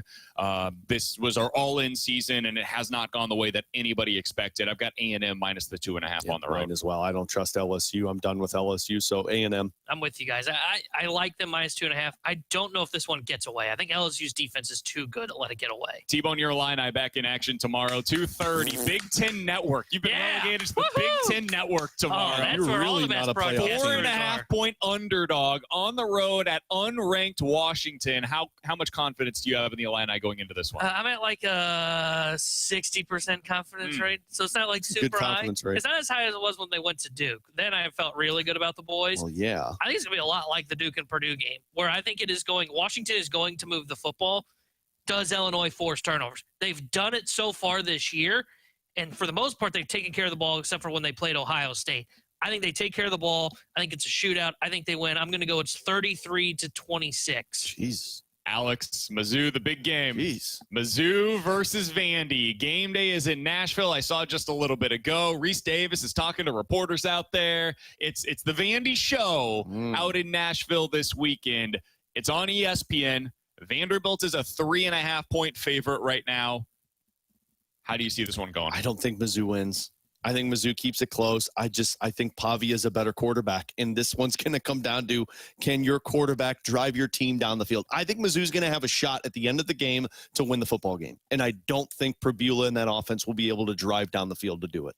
I think Vandy wins as well. Dang, we're all going Vandy. Hopefully we're wrong, man. I'm not sure you're going to see Prabula make enough plays to help them win this football game. I would love nothing more than to be wrong on this. Amen to that. I think Vandy wins because I think the biggest advantage that either team has in this game is Diego Pavia at the quarterback position.